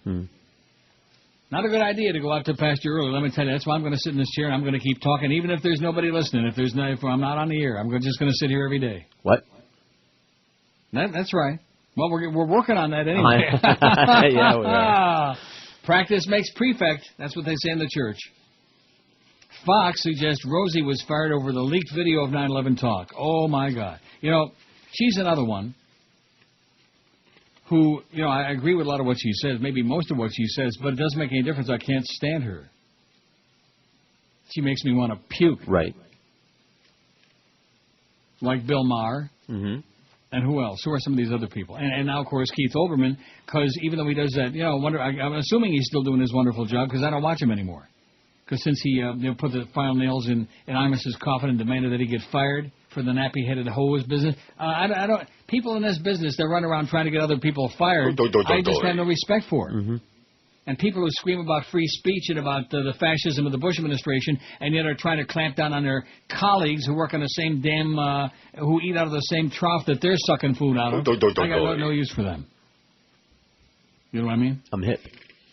Even though I'm sure there are people out there, I talked a lot of people into falling in love with Keith Olbermann and watching his show. And you know what? Have a good time with him, okay? Enjoy it.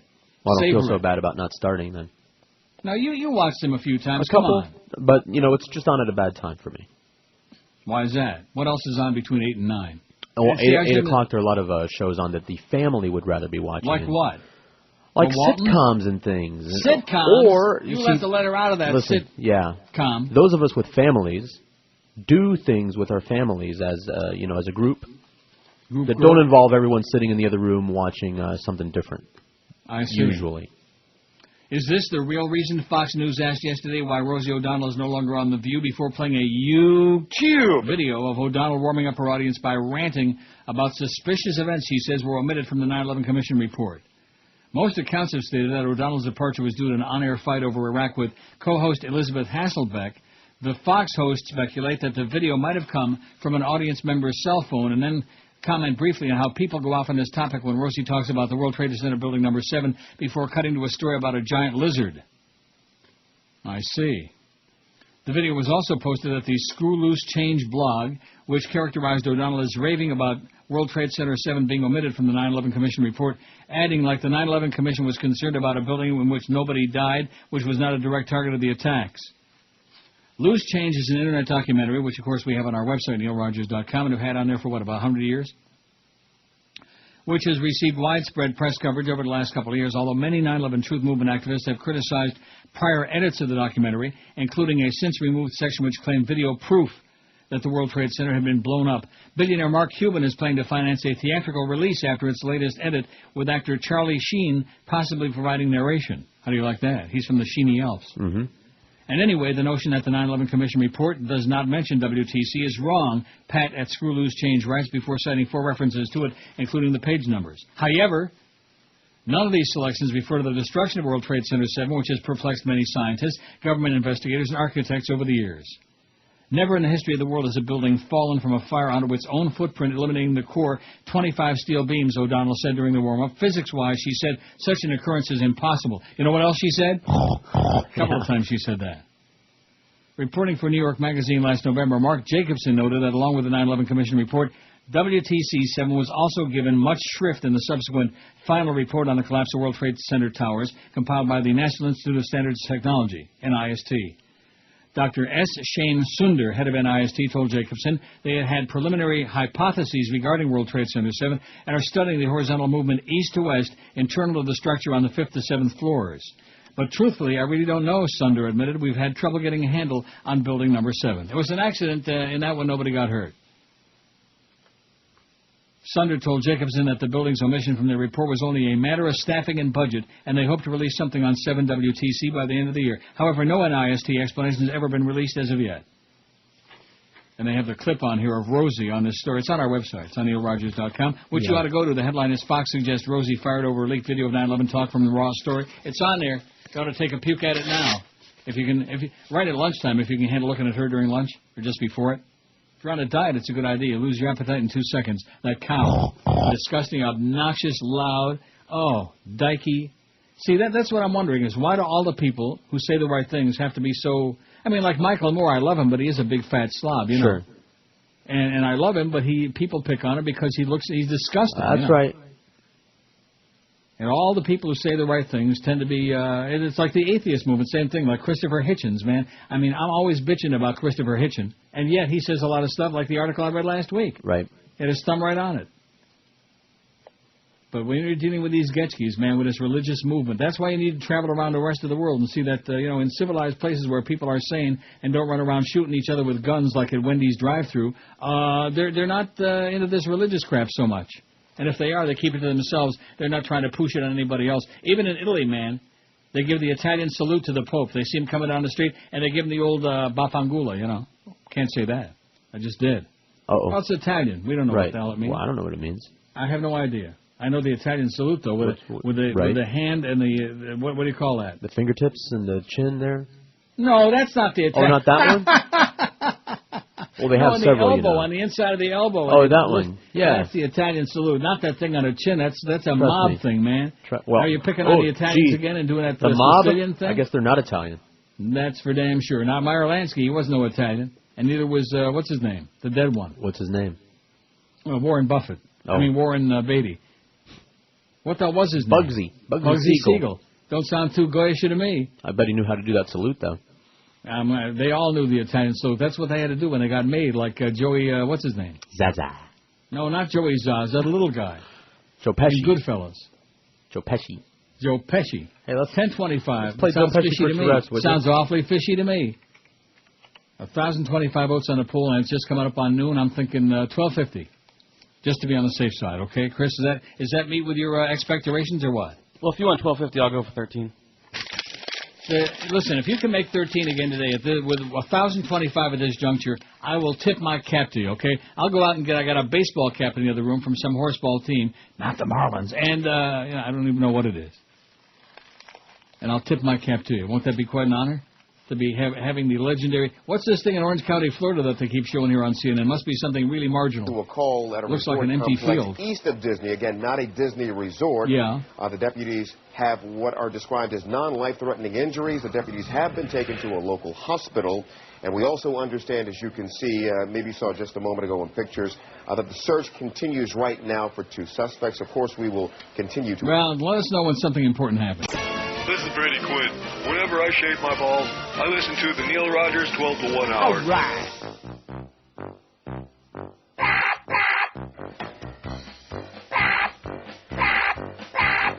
Eight sounds that you hate. Ow! But I'm an idiot, and I think they're really great. I doubt that you can handle 1 or 2, much less all 8. 8 sounds that you hate. The men from the boys, they will surely separate. I'll tell you what they are. Guaranteed you'll go, yeah. I like fingernails on a blackboard. When people crack their neck or their knuckles. When I rub styrofoam together, that just makes me chuckle. 8 sounds you can't stand, which you could tolerate if you were half the man I am. Add to the list of 8 a fork and a knife, scraping on a plate, scraping on a plate, scraping on a plate. Here's one I really love. You might want to try it. Give me feedback in my headphones. Oh yeah, that's more like it. Little more over there, little more. Hey, sounds so unique. Now let's review so you can really, really freak. Fingernails on a blackboard. When people crack their neck or their knuckles, rubbing styrofoam together. Cause it makes me chuckle. I like brand new sneakers on a gym floor. Raising an aluminum window. When a dentist is drilling my molars. That makes me say bingo. My voice singing on his record. Utensils on fine china. If these sounds give you the shivers, that makes you a whiner. Hey, do you go nuts if someone bites their fork like this? 'Cause I love it. Here, I'll do it again. Do you have a nervous system left? How about the squeegee wiping a window while I crack my neck? Suffer, you wimps! Suffer, wimps! Oh, wait! I got one more! And we always have that. Always have it reserved. 12:02 at 560 WQAM. Happy Wednesday, El 30 de Mayo. Whatever the hell that means. 30th of May. Wow. Time is marching along toward that summer schedule, George. I know. There he goes again. I'm talking about getting all that time off. Right. And anybody who would say that, you know what they are besides stupid? Jealous? Jealous. Jealousy. I wonder who sang that. Billy Joel. Frankie Lane. You won't have that in your collection, I'll tell you that. That's an old song. Jealousy.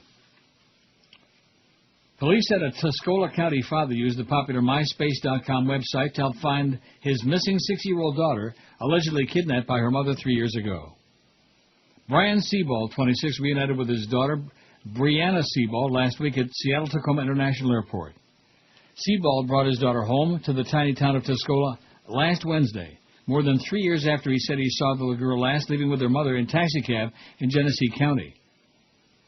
It's been 3 years since I've talked to my daughter on the phone, so imagine not talking to one of your kids for 3 years, missing her first day of school and several birthdays, Christmases and other holidays, he told the Times. Brianna and I have a lot of catching up to do, he said. Brian Sebald said he never married Dolce M. Candy Sebald, 34. Now, you're just smirking because it sounds like a hooker or a stripper. Sure does. Candy Sebald, who remained held without bond in Snohomish County Jail in Everett, Washington. Snohomish. Or is that Hamish?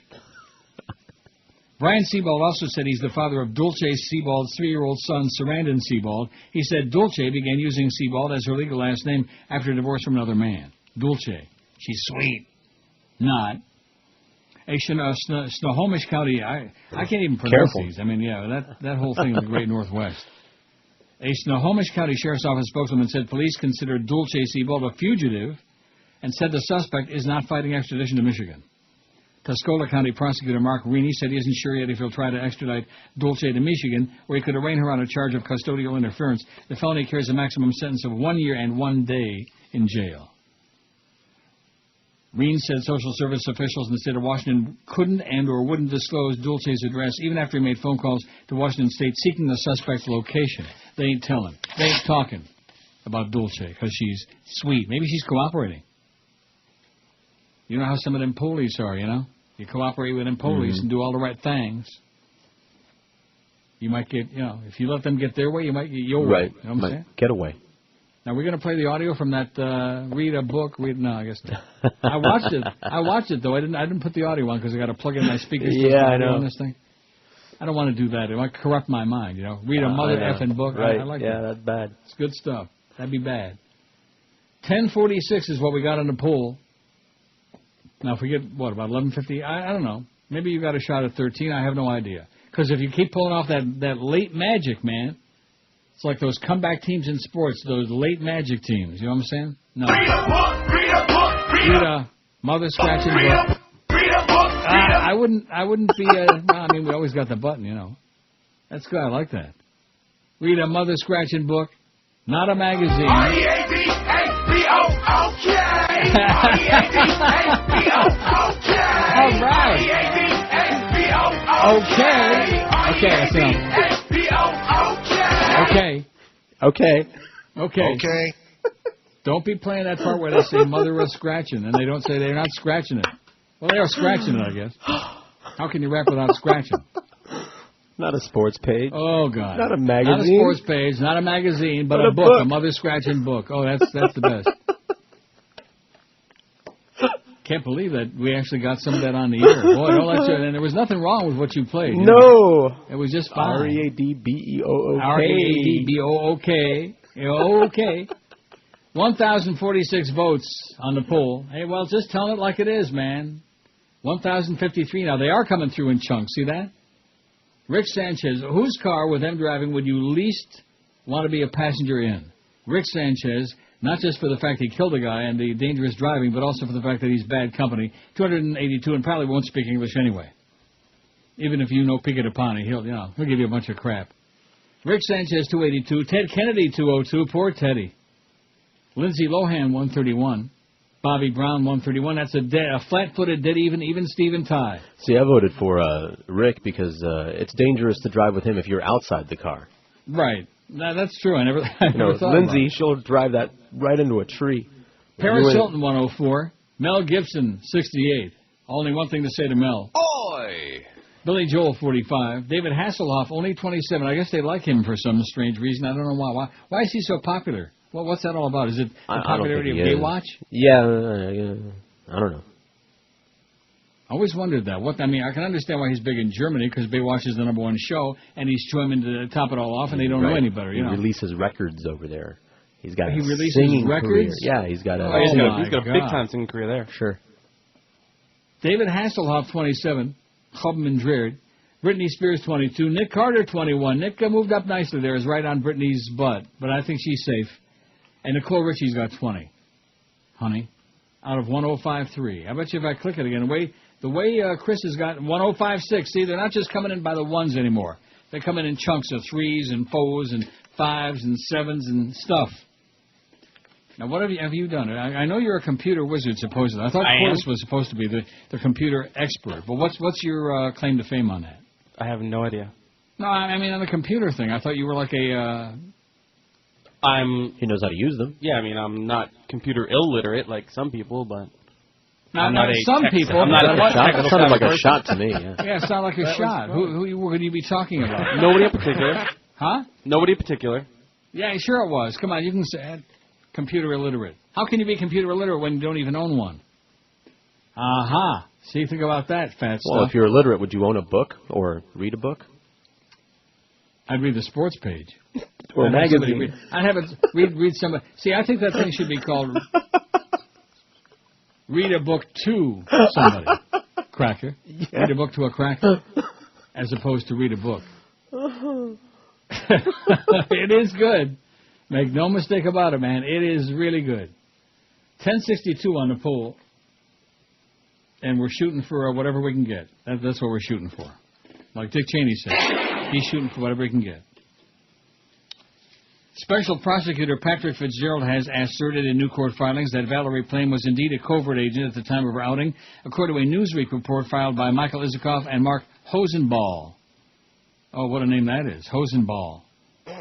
In new court filings, Special Counsel Patrick Fitzgerald has finally resolved one of the most disputed issues at the core of the long-running CIA leak controversy. Valerie Plame Wilson, he asserts, was a covert CIA officer who repeatedly traveled overseas using a cover identity in order to disguise her relationship with the agency, Newsweek began. Not a magazine now, that's not going to count. A book, a real book, like with a hardcover, or like even a paperback would be good. Wilson's covert status, which is substantiated in an employment report filed by Fitzgerald, was cited as part of a recommendation to sentence former Cheney aide Louis Scooter Libby to up to 3 years in prison. According to that report, Plame traveled sometimes in true name, sometimes in alias, but always using cover, whether official or non-official, with no ostensible relationship to the CIA.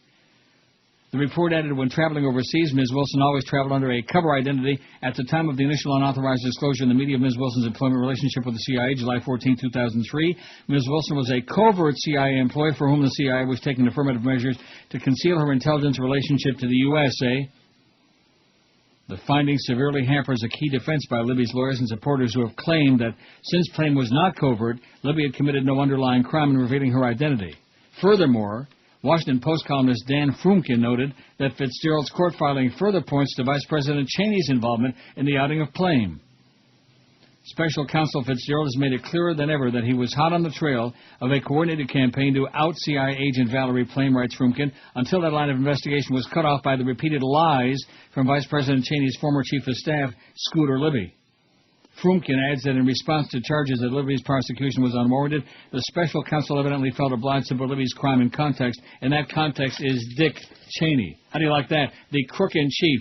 Other guy's just a Dumbo, okay? He's just the face man. The face of ignorance, and believe me, he does a hell of a good job of that. I'm downloading some David Hasselhoff music for you later. Oh, right. I can't wait for that. It's part of our new music format. Sure. Won't have to wait long. In fact, I got a good idea. Let's play some tapes of me playing music. That'd be great. Too bad we don't have tapes of me playing some Luis Miguel from 100 years ago at IOD. I think we might. 10:66, Mon. By the bottom of the hour, we're going to be real close to 1100. I'm thinking maybe Chris has got his thumb on it again. Wouldn't that be something if you do 13 again? That would be, might be a little hard to do that one today. What would it be? Might be a little hard to get to 13 today. Why is that? Well, 2 days in a row, middle of the week, people, tuning out a little bit. Oh, now he's making excuses, okay? I try to give you like a little immoral support now. It might be a little bit hard, but go for it, baby. Go for like 25. Oh, God?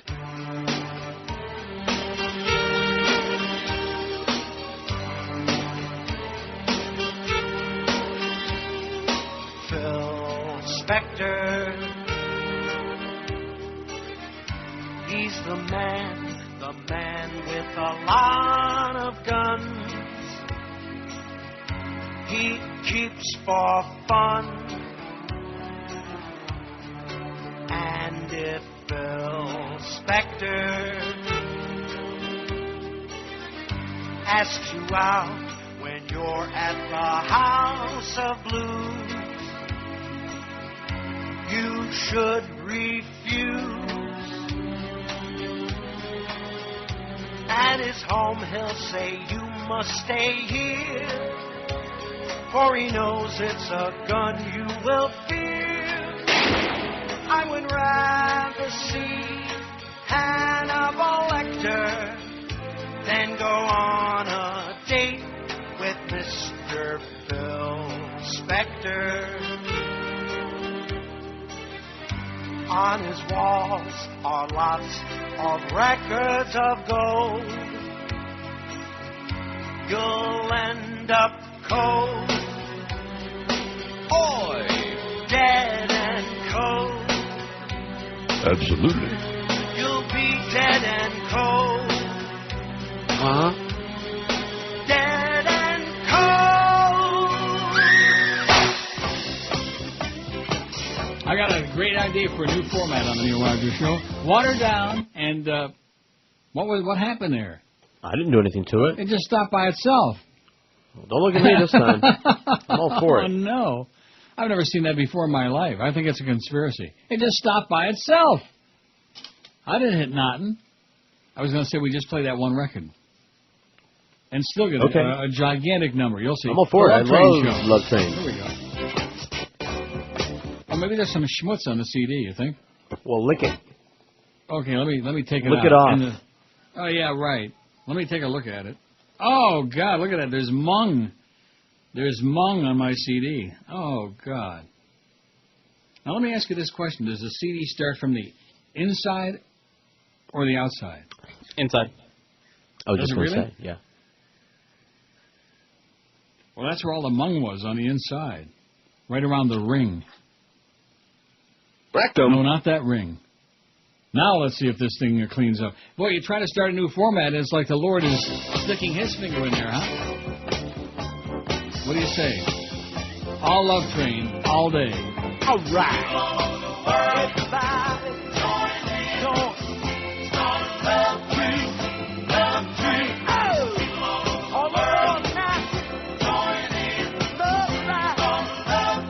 I'll I'll say it again. Anybody who doesn't like that song is a communist and needs to be deported immediately, if not sooner. Chuck in West Palm Beach says, I've read all the books on your website. I would like to recommend Exception to the Rulers by Amy Goodman. Did you know that we have $1 billion embassy in Iraq? Like you always say, it's your America. Zion America, Chuck. I know you know all about it, so I won't... What is it? He sent 2 pages of a story of it, but I thought everybody knew about it. Oh. About that fortress we're building. Join us, telephone, Chuck. Just enjoy life. That's all I can tell you.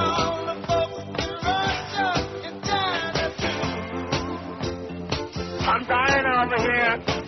Don't you know that it's time to get on board and let this train keep on riding, riding on through? Oh, you know what I forgot? Very important while I'm listening to that. And I just love that. I could listen to that all day. I could just lay down on the floor. By the way, speaking of loving it, you know, it's wrong to have all this inside humor going on that the audience can't share in. So my daughter came through with the rest of the information about the Read a Book song. Yeah. There's a full song, which is even funnier than the little clip that we like to Really? loop. Yeah. So here it is. It's got a MySpace site. People can go on there and read all about this guy and hear the full version, uncensored, of the entire Read a Book song. It's called Read a Book, and it's by Bomani Demite Arma, and his MySpace site is... Yeah. You ready? MySpace.com/not a rapper, spelled K-N-O-T, a rapper. Oh, wait. Even I can't... I'm going back over it. Don't worry. Spelled what? Not a rapper? Yeah, K-N-O-T, like tie a knot. Right. A rapper, all one word, not a rapper. www.myspace.com/not a rapper. It's a music site. You go over to the little player right to the right of his picture. You click on Read a Book. You press play. Yeah. Oh, sounds like Love Train to me. I have to cut it off very quickly. Yeah! No, what? No way? No way, no how. No way, Not with Cracker? a lot of bleeping and a lot of work, but it's well, great. You have to do a lot of work on that, baby. See, we're only getting one verse on that loop. There are other verses, including Brush Your Teeth, Cracker, and many other, worthy words of advice. Yeah. So just wait. Well, that's a lovely thing. So there you go. MySpace.com/not a rapper, K-N-O-T. Right. I'll be checking that during the break. I keep forgetting to mention this again because it's still going on through the weekend. Because even though Labor Day is already come and gone, it's a holiday, period of time, and they want to make your life as miserable as possible. So now through the 4th of June, which last time I checked is Monday, BSO deputies will join with other law enforcement officials throughout Florida and the nation to formally enforce vehicle seatbelt and child restraint laws. Motorists pulled over this, we know about the holiday. No warnings, click it or ticket if you're not buckled up. Well, that was over the holiday weekend. It doesn't say if that's going to continue through the 4th of June, through El Cuatro de Junio. In addition, BSO will conduct DUI saturation patrols from 8 p.m. That's already done. Let's see, but it'll be the 25th. That's over, thank God. So all we need to know is now through the 4th of June, they're doing it. They're going to enforce the seatbelt. If we're not wearing a seatbelt, you're dead. That's all. They've been warning you that you're going to die if you don't wear one, and now they're going to make sure that you believe them. Right? Right. Well, that's heavy duty, man. I'm so delighted to get the rest of that. Because that's some very informative crap.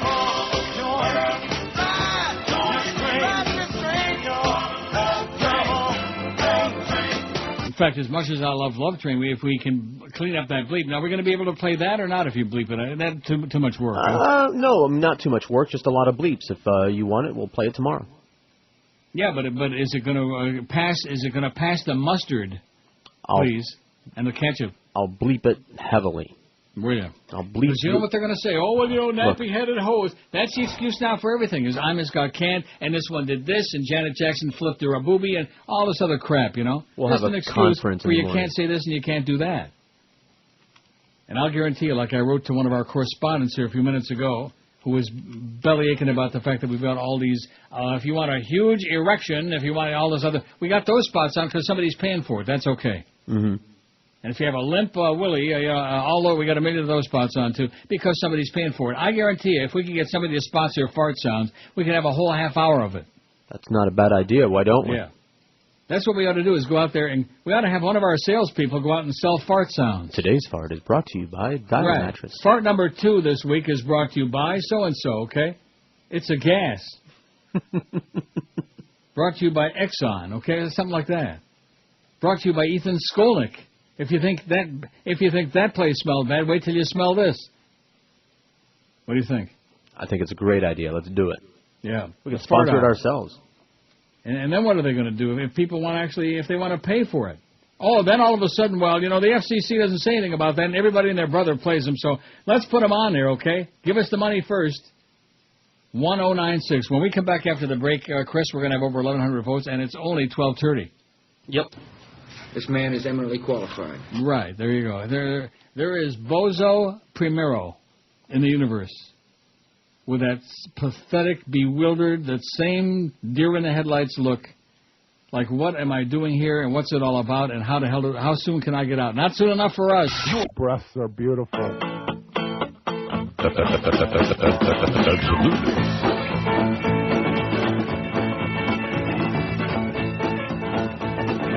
Read a book. I'd be reading it now, man. And listening and singing.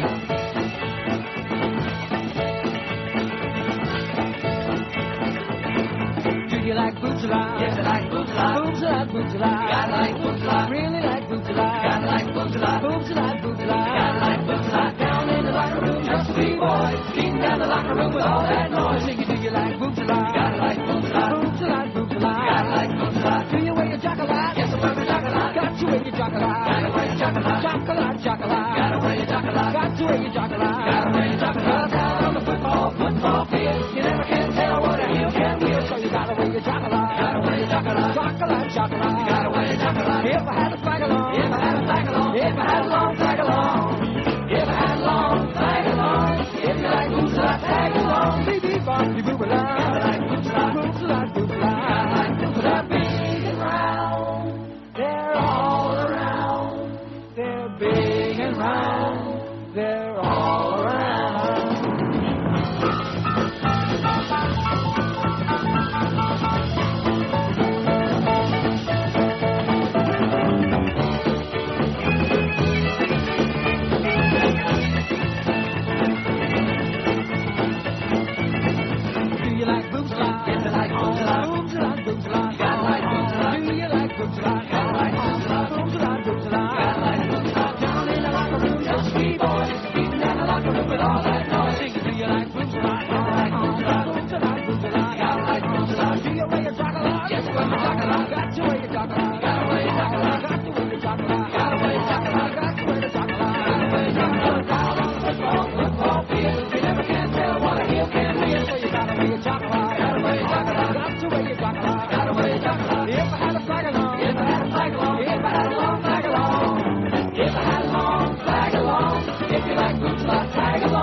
It's an excellent poll question for tomorrow. Which of these people has never seen a woman's breast other than mommy's? Ethan Skolnick, very jackass. Robert Grieper, the Grim Reaper, Lord of the Board. You like that? I heard he cupped one. Here's a great... Oh, I can't hear it, though. Why am I not hearing it? Hear what? Yeah. Well, how come I'm not hearing it here? What? I'm playing it. Oh, you're... Oh, there it is. There you go. Careful. You hear it in the back? Yeah, I do. I can hear it in the front, too. I'm going to talk over it because he's about to drop a bomb any second now. Turn your mic off, cracker. No way. Close your mic. Man. Close your mic. Close your... Mother effing. Mike. Yeah. Mother scratching, excuse me. Not mother effing, that's bad, okay? That's right, yeah. Sorry, Joyce. Mother scratching. That's because she's got fleas. Oh, I got to get off of that side altogether. No, there's another. Listen, I already dubbed it. Grown Ass Man. There's another one of his great hits. Not a rapper. Grown Ass Man. That's right above. Wait till you hear the rest of the lyrics. Oh, really? I got it all queued up, man. Well, is that good? Oh, yeah. Good All advice right. all the way through. Well, get some good bleeps on there for tomorrow. 11:08 on the pool. I told you, Chris, over 1100. Read a mother-scratching book, baby. Not a magazine. No. Not a loose-leaf flyer. It's called a book. Speed Stick. It's not expensive. Whose car with them driving would you least want to be a passenger in? Rick Sanchez, nobody's touching Rick, and who would want to? 293. You know, I don't play that thing anywhere near enough. No, you don't. No, I'm not talking about the song. R-E-A-B-A-B-O. Oh, yeah, that. Okay. Okay. I love it. No, I'm talking about where he says... I already have a homosexual relationship with Neil, so I might as well have one with you, too. That's cute. You wish, Rick. No chance. Rick Sanchez, 293. Teddy Kennedy, 213. Lindsay Lohan, 137. She is meus, man. She's marginal at best. What's the big deal with her? Who? Lindsay Lohan. Oh, well, she used to be cute, and then she got all washed out and anorexic looking. Not no mo, man. She ain't cute no mo. In fact, I bet you whatever was in the bowl there at Ethan Skolnick's house was better looking than that. Maybe it didn't smell better. Maybe we'll hear another half hour of that tomorrow morning on the Kenny and Bull Morning Show. Show. Yeah, if we're lucky, since I missed it the first time. The Gay Sports Show. Bobby Brown and Lindsay Lohan tied, dead even Steven, 137. Paris Hilton, 107. Mel Gibson, 73. Happy Sukkot, Mel.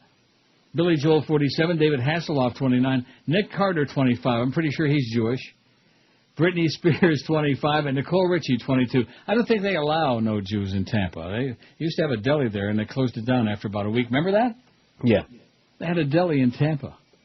And you think that's funny, so did all the people who live there. Didn't that work out too well? And I'm sure they must have a shul there somewhere. 1,110 votes, man. We got 13. Let's see, it's coming up to 1. I'm trying to figure out which hour it is. I was hoping it was like 1:36. Not that I'm trying to get out of here early.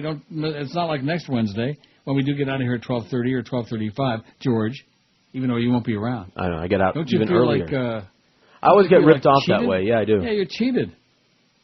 Josh Cordes will be here with, telling all the stories about his Russian girlfriend and all the vodka he plies her with and how she does this and does that and just about anything under this. It's kind of tacky if you ask me. I've heard those stories. Yeah, I bet you have. Probably seen it too. 11:15, old bean. So I think 13 is within your reach, Chris. I think you've been so magical and so powerful this week that it's a possibility. And then again, who really gives a flying leap? A mother flying leap. I do. That's right. Somebody's got to care. Somebody in this godforsaken place has got to give a damn. Got to wake up and get off their fat, nasty ass. I'm sitting on my fat, nasty ass now, but I guarantee you at 2 o'clock, I'll be off it.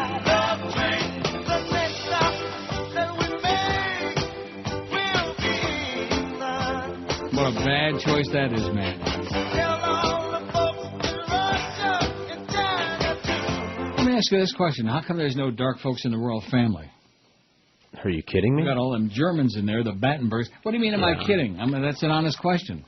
They're inbred as it is. You think they're going to let any outside blood in there? The Brits, just because they're a bunch of racist bastards and they've done everything all over the world, from South Africa to India to Australia and everywhere they went. All over the world, the royals don't want to mix in with non-royals. I so see. It's going to be very they don't difficult want the impurities in their That's blood. right. Is that that common blood in there. Bastards. Racist bastardos. Sure. And, of course, a bunch of losers themselves. I'm sure that any respectable dark folks wouldn't want to be related to them anyway. The royal family, my ass. That obnoxious, disgusting queen with her little purse.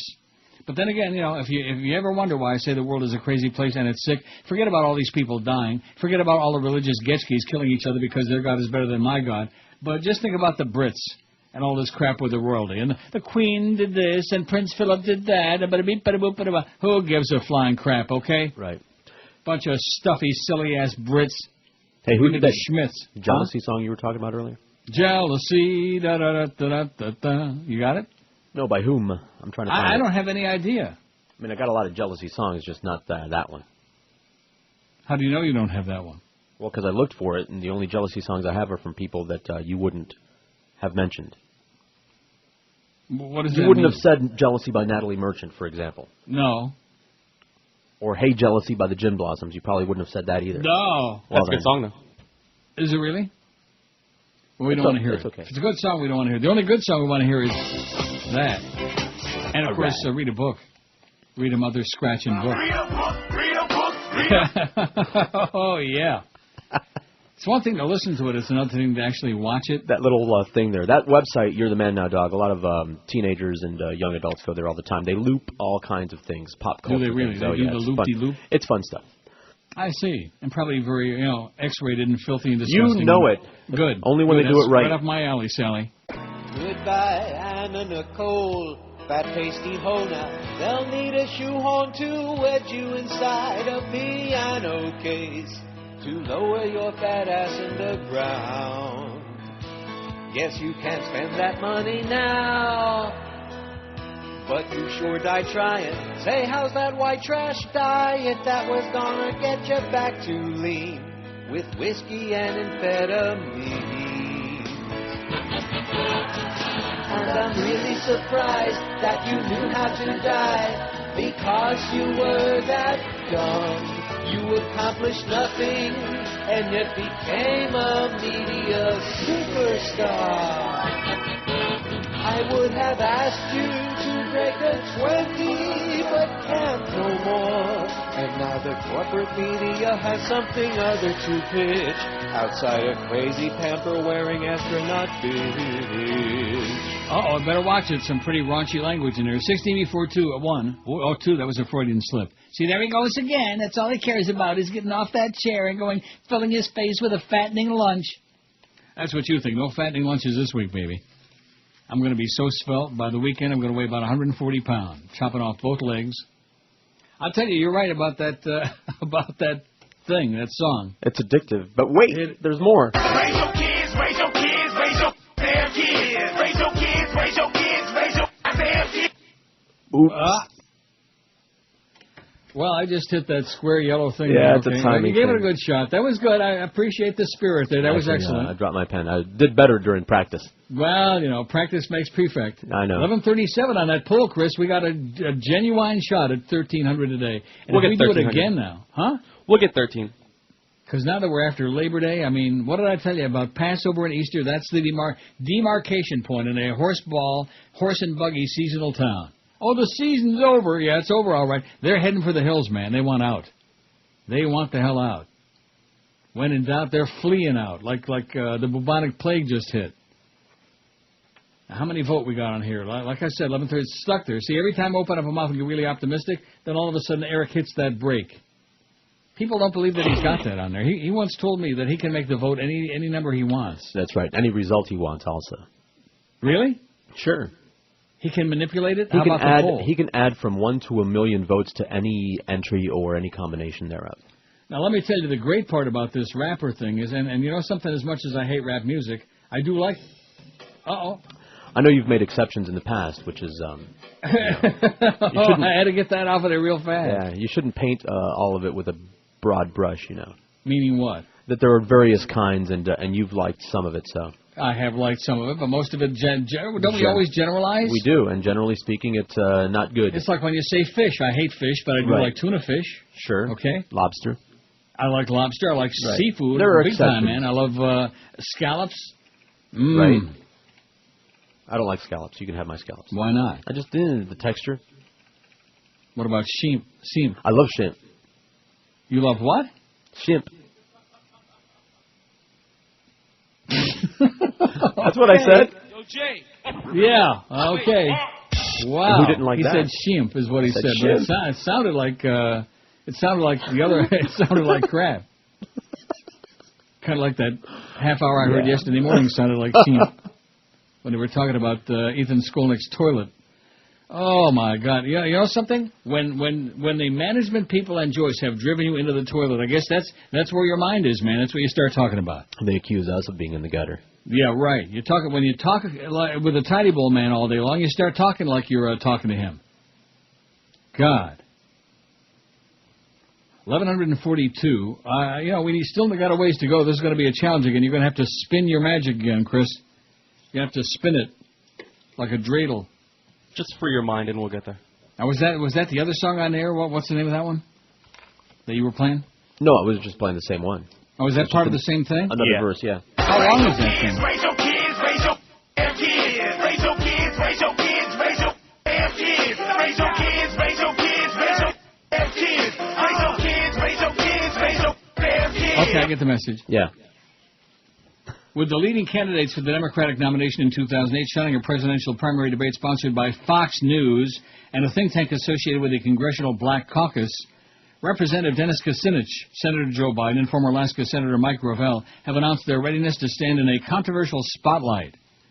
He's ready to debate the issues anywhere at any time and reach out to a new constituency, said Alex Colvin, a spokesman for former Alaska Senator Mike Gravel. Senator Gravel looks forward to any opportunity to discuss the issues with other Democratic candidates. Isn't that what you put in the bottom of a fish tank, is Gravel?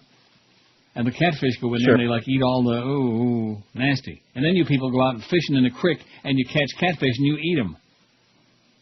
Representative Kucinich, known primarily for his push to impeach Vice President Dick Cheney and his strong anti-war position, criticized his opponents who were unwilling to show up to the CBC-Fox debate. What the hell's the CBC got to do with it, eh? I don't know. That's what it says here. Oh, it's a Congressional Black Caucus. I think to me, CBC means, how's it going, eh? The Canadian Broadcasting Corporation. They better start checking out their CBCs before they put this in there. It's on the raw story. That's going to create more emissions than if you just use... Oh, we can't say emissions. That's the CBC, and they're already talking dirty. I just had it on for like 2 seconds. He's talking about emissions. Fox broadcast the World Series, too, but is it any less of a World Series because it's on Fox? Ask the fans in St. Louis or Anaheim or Boston, the Ohio Democrat said in a statement released by his campaign. Let's face it, Little Dennis said, the race for the presidency is the World Series of politics, and here you have 3 candidates for president who are admitting that they not only can not hit right-handed pitching, they're even afraid to step up to the plate and take a swing. Well, I'm one candidate for president who can hit any pitch anyone throws at me, and I'll be taking the field in Detroit this September with the Congressional Black Caucus, the CBC, eh? Senator Biden was a bit more muted than the competitors with whom he'll be standing on stage, telling the New York Times through a spokesman on Sunday that the caucus represented an important base, and Fox offered an unparalleled forum for a candidate to hold the Bush administration's feet to the fire on their handling of Iraq. Senators Hillary Clinton and Barack Obama and former Senator John Edwards have all refused to participate in the debate. Senator Obama, who is rumored to have blackballed Fox News earlier in the year for broadcasting a disproven claim that he had been educated in an Islamic madrasa, said through a spokesman that it just seems that CNN would be a more appropriate host. He don't want nothing to do with Fox Nazi News, and good for him. You go, Barack. You the man. Senator Chris Dodd of Connecticut, his office hasn't yet issued a comment on whether or not he joined the debate, and Governor Bill Richardson of New Mexico first told the Times he would not participate, but then said the former Clinton administration Secretary of Energy and Ambassador to the UN had not made a decision. He's pondering it. And while the CBC's cooperation with Fox News on presidential debates has been debated since the springtime, the debate itself isn't scheduled until September 23.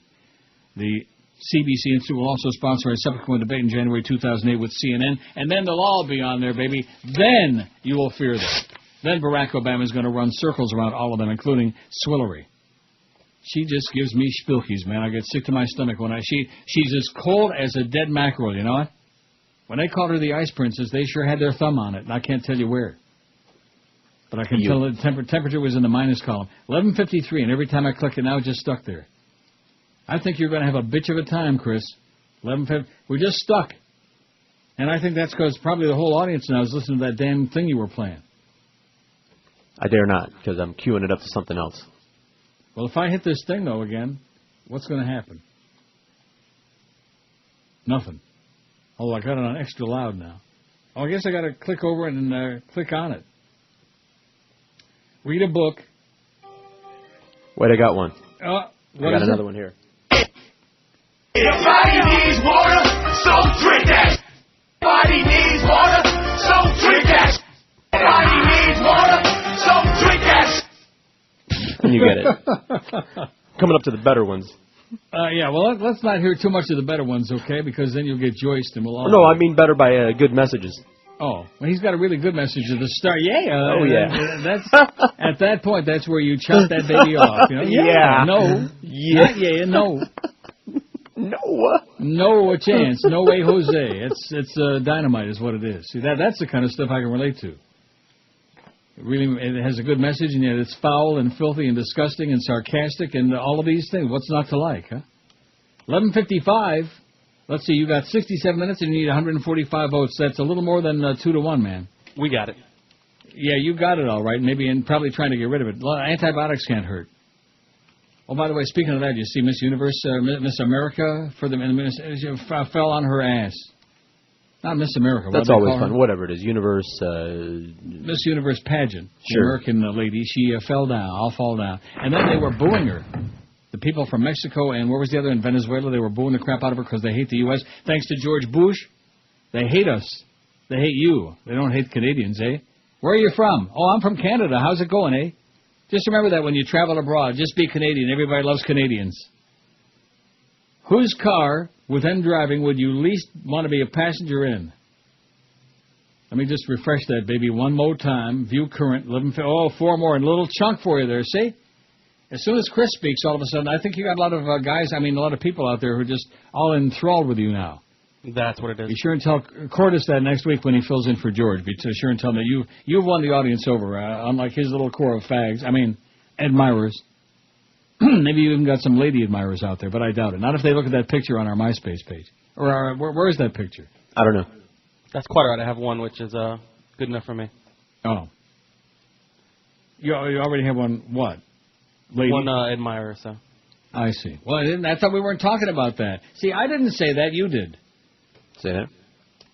I'm trying to avoid that. You said, don't talk about my lady on the air. I said, okay, no problem. No problem. You can talk about mine. No thanks. You talk about her. Or my wife. I think that picture is crystal clear, if you ask me.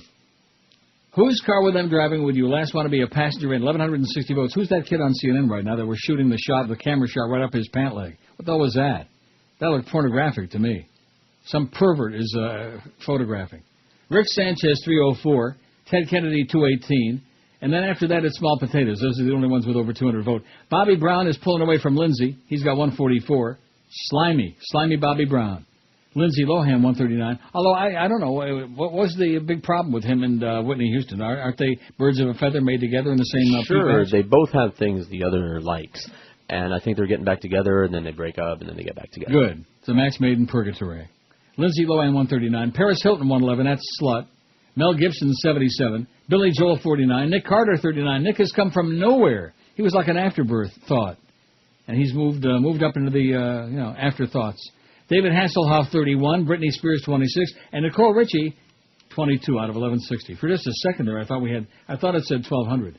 It's my eyes playing tricks. Although, look at that. From 1160 to 1168, Chris, a chunk of 8. They love me.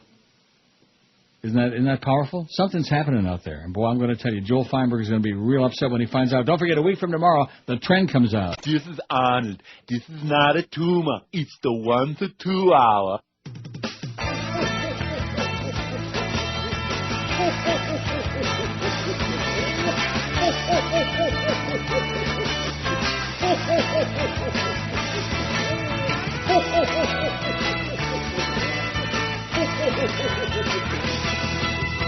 Down in Miami, where the losers all go, there's a big fat bastard named Jolly Joe.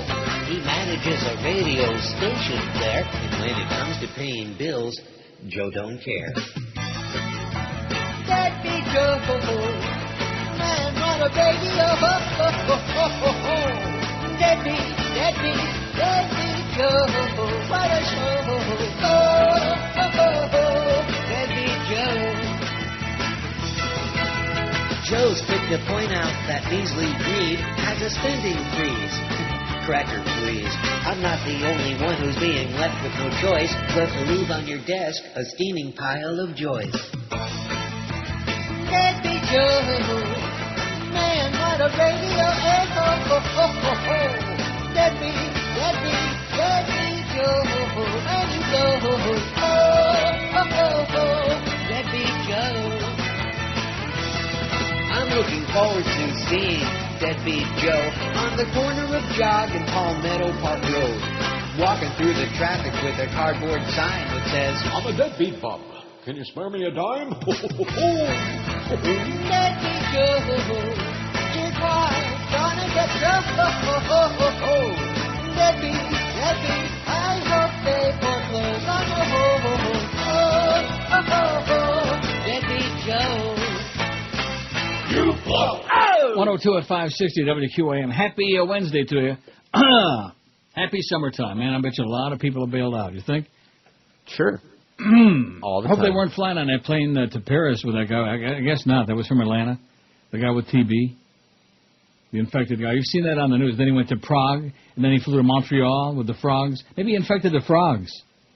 Maybe they're all going to start croaking. 1190, last time I checked on there. And now, 1194. See that, Chris? They don't come in ones no mo. Thanks to your influence now, thanks to the fact that you're pushing. And, of course, when somebody as big and heavy-duty as you are, I don't want to say fat, when you push, and, of course, I'm pushing too. When two big fat guys start pushing, man, these people respond. So you need 106 votes in 57 minutes. That's less than 2 a minute. We got it. Huh? We got it. We got what? We're going to get 12. TB? I think you're right. I think we got a real shot. That's a good omen, man. You just got to free your mind and we'll get it. Just do what? Free your mind. Don't worry about it. Two former high-ranking health officials with close ties to the Bush administration helped a Michigan-based pharmaceutical company secure sole-source, multi-million-dollar federal contracts for the purchase of its controversial anthrax vaccine, according to a Raw Story investigation. How do you like that? Remember all the hysteria that was going on? Of course, we don't hear any more about it now. Everybody was screaming about anthrax. Right. And everybody was buying up that. What was the began with a C? What was it? Cialis. I see her. She's right over there. Last month, Emergent Biosolutions announced that the Department of Health and Human Services intended to purchase more than 18 million doses of its Biothrax vaccine for the Strategic National Stockpile. The strategic stockpile set aside for civilian use during a large-scale emergency, such as bioterrorism attack or natural disaster.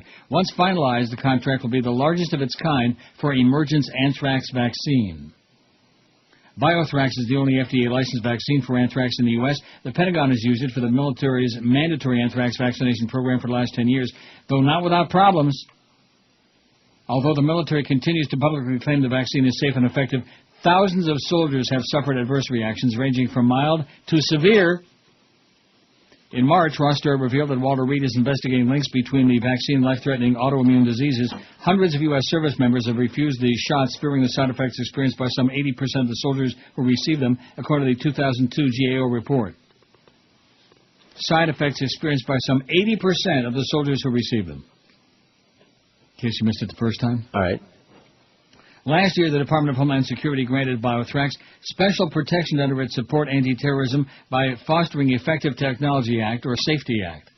It was the first vaccine to receive protection under the Act. According to an Emergent press release, the Act certifies Biothrax as an approved product for Homeland Security and provides significant liability protection in the event the vaccine is administered to civilians in a terrorist attack. After an initial contact with the HHS spokesman Christopher Kelly, Kelly didn't respond to further Raw Story requests for additional information on the department's decision to grant Biothrax Safety Act protection. And to go back to the beginning, it's a long article. It's on our website.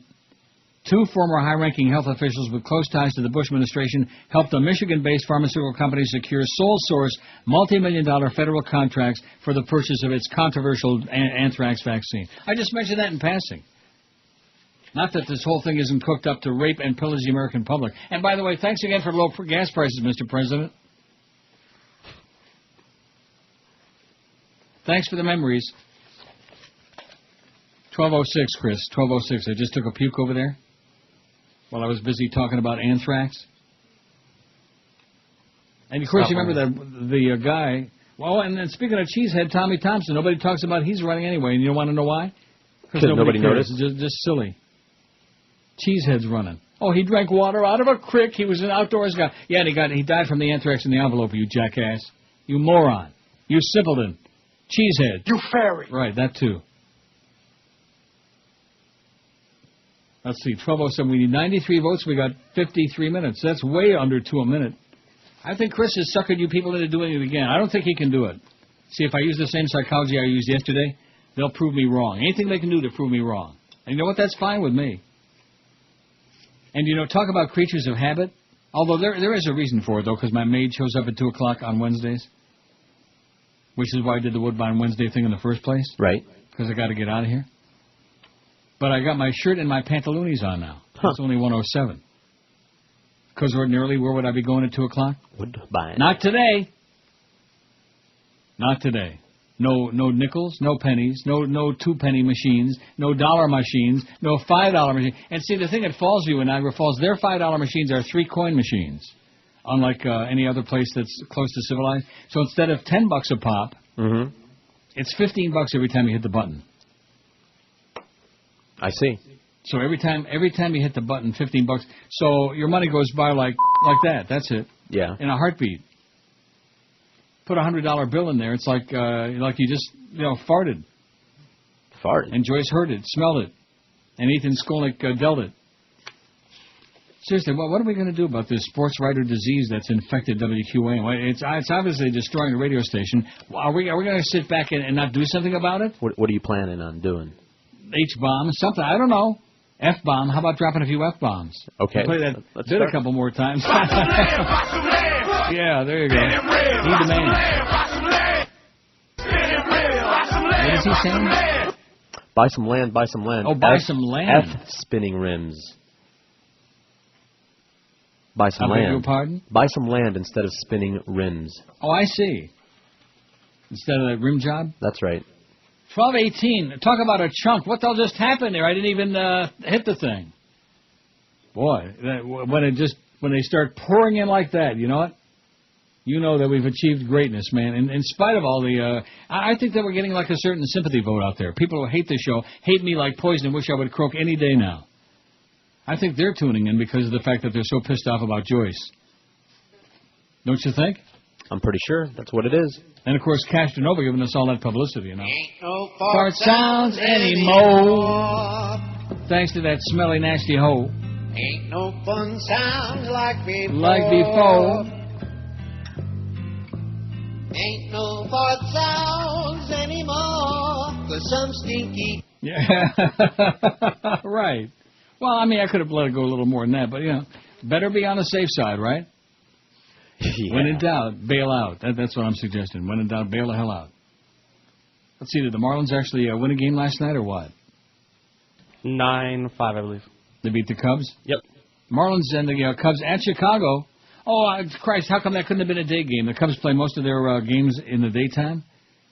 But I noticed that this whole series, except for Monday, which was a holiday anyway, these are a couple of night games last night and tonight. Damn it. Hate those Cubs, man. And that's another thing I don't play anymore. And just because he's dead doesn't mean we can't... Here it is. Holy cow. Neil Rogers is right. The Cubs suck. Attaboy, Harry. See, once he croaked, I lost all interest in the Cubs. And I'm sure millions of other people all across... Yeah, I mean, not in Chicago so much, but across the rest of the country, used to watch on WGN on the Super Channel. Mm-hmm. Like George, he don't watch the Cubs anymore. Or less. Oh... You wouldn't know Mike Bielecki from Mike... Who? Mike Check. Hunt. 1,230 votes. Nice timing. On the full... I left a long lag in there. 12:30, man. We need only 70 and 49 minutes. Even a child could do that. This is a good sign, man. It's a good omen. Hey, Fat Jolly Joe, we're hanging in there in spite of your ass, okay? And I'm going to keep persevering, baby. I'm coming in every stinking day when I'm supposed to, which is about, I think I got 20 days left to work this year, and I'm going to be here every one of those 20 days. No Mad Dog today. Now, is Evan Cohen on it, too, this afternoon? Should we give him a big build-up? I don't think he's ever followed me, has he? I don't know. We've had it mostly on the weekends, I think, Evan. Don't know. Good Jewish boy. Now, who was ripping him? Who said, I think it was Josh Cordes, said that he was, I don't know. Let's say it was. Yeah, well, sure wasn't us, Evan. Not here. Wasn't us. We don't know a damn thing about you, okay? At least he's not a sports writer. That's a good thing. Oh, he's probably got one of them on, you know? If you look at the Sun Sentinel, if you Google QAM in the Sun Sentinel, to show you the tremendous press that we get in there, the only thing they list is if you go to like Mike Berardino and all the other losers they got on Dave Hyde, can be heard on QAM every afternoon from 5 to, and yada yada that, you know. Like I'm pretty sure Dave Hyde is doing the Power Hour with the Humper this afternoon. Well, everybody wants to hear Hank, but who the hell wants to hear Dave Hyde? It's not a personal knock, Dave. It's nothing personal. I've met him before. He's a decent guy. About twice a year, he writes a good column, you know? Once in a blue moon. But other than that, it's strictly the old cockamoon. No, nobody cares about sports writers. When are you people going to wake up and understand? Unless maybe the trend has got a minus in front of all the numbers, then they might say, well, you know something? I don't think that works too good. Up, little boy? You know who the people were that voted on that pulled the sports writers voted? I can't take too much butter. It shoots right out my ass. Pepper and paprika blew me to the can. Now let me ask you this, because Yeah? I haven't played this in a long time. I know. Is there anything in here I should I don't be a know. little bit? Oh, okay, we'll find out. Because I like the original. I love that song. Sure. By the short. Who was it by? The Teen Queens. The whoever the hell is by.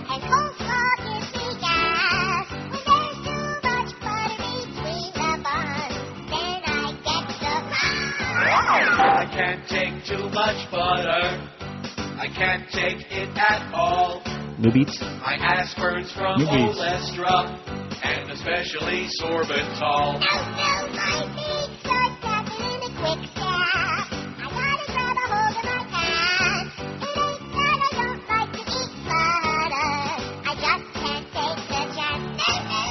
I can't take too much butter. It goes through me too fast. Every time I eat it, I have to change my pants. I can't take. All right. Oh, we got through the whole thing. All right. No joicing, baby. We're rejoicing here at QAM. We finally found what we can play. There's the new beats. There's the original, which is called, what is it called? Bread and butter. Bread and butter. Good song. You know what you got to do after you eat bread and butter, don't you? I'm listening. All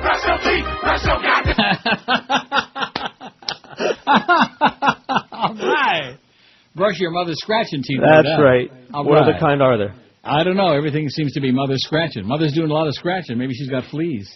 She's got in it. 12:43, please. We need 57 votes in 41 minutes. That's way under 2 a minute. That's I don't know why it works out like that. Wouldn't you think that with this vast audience we used to have, we ought to be able to do more than 2 a minute?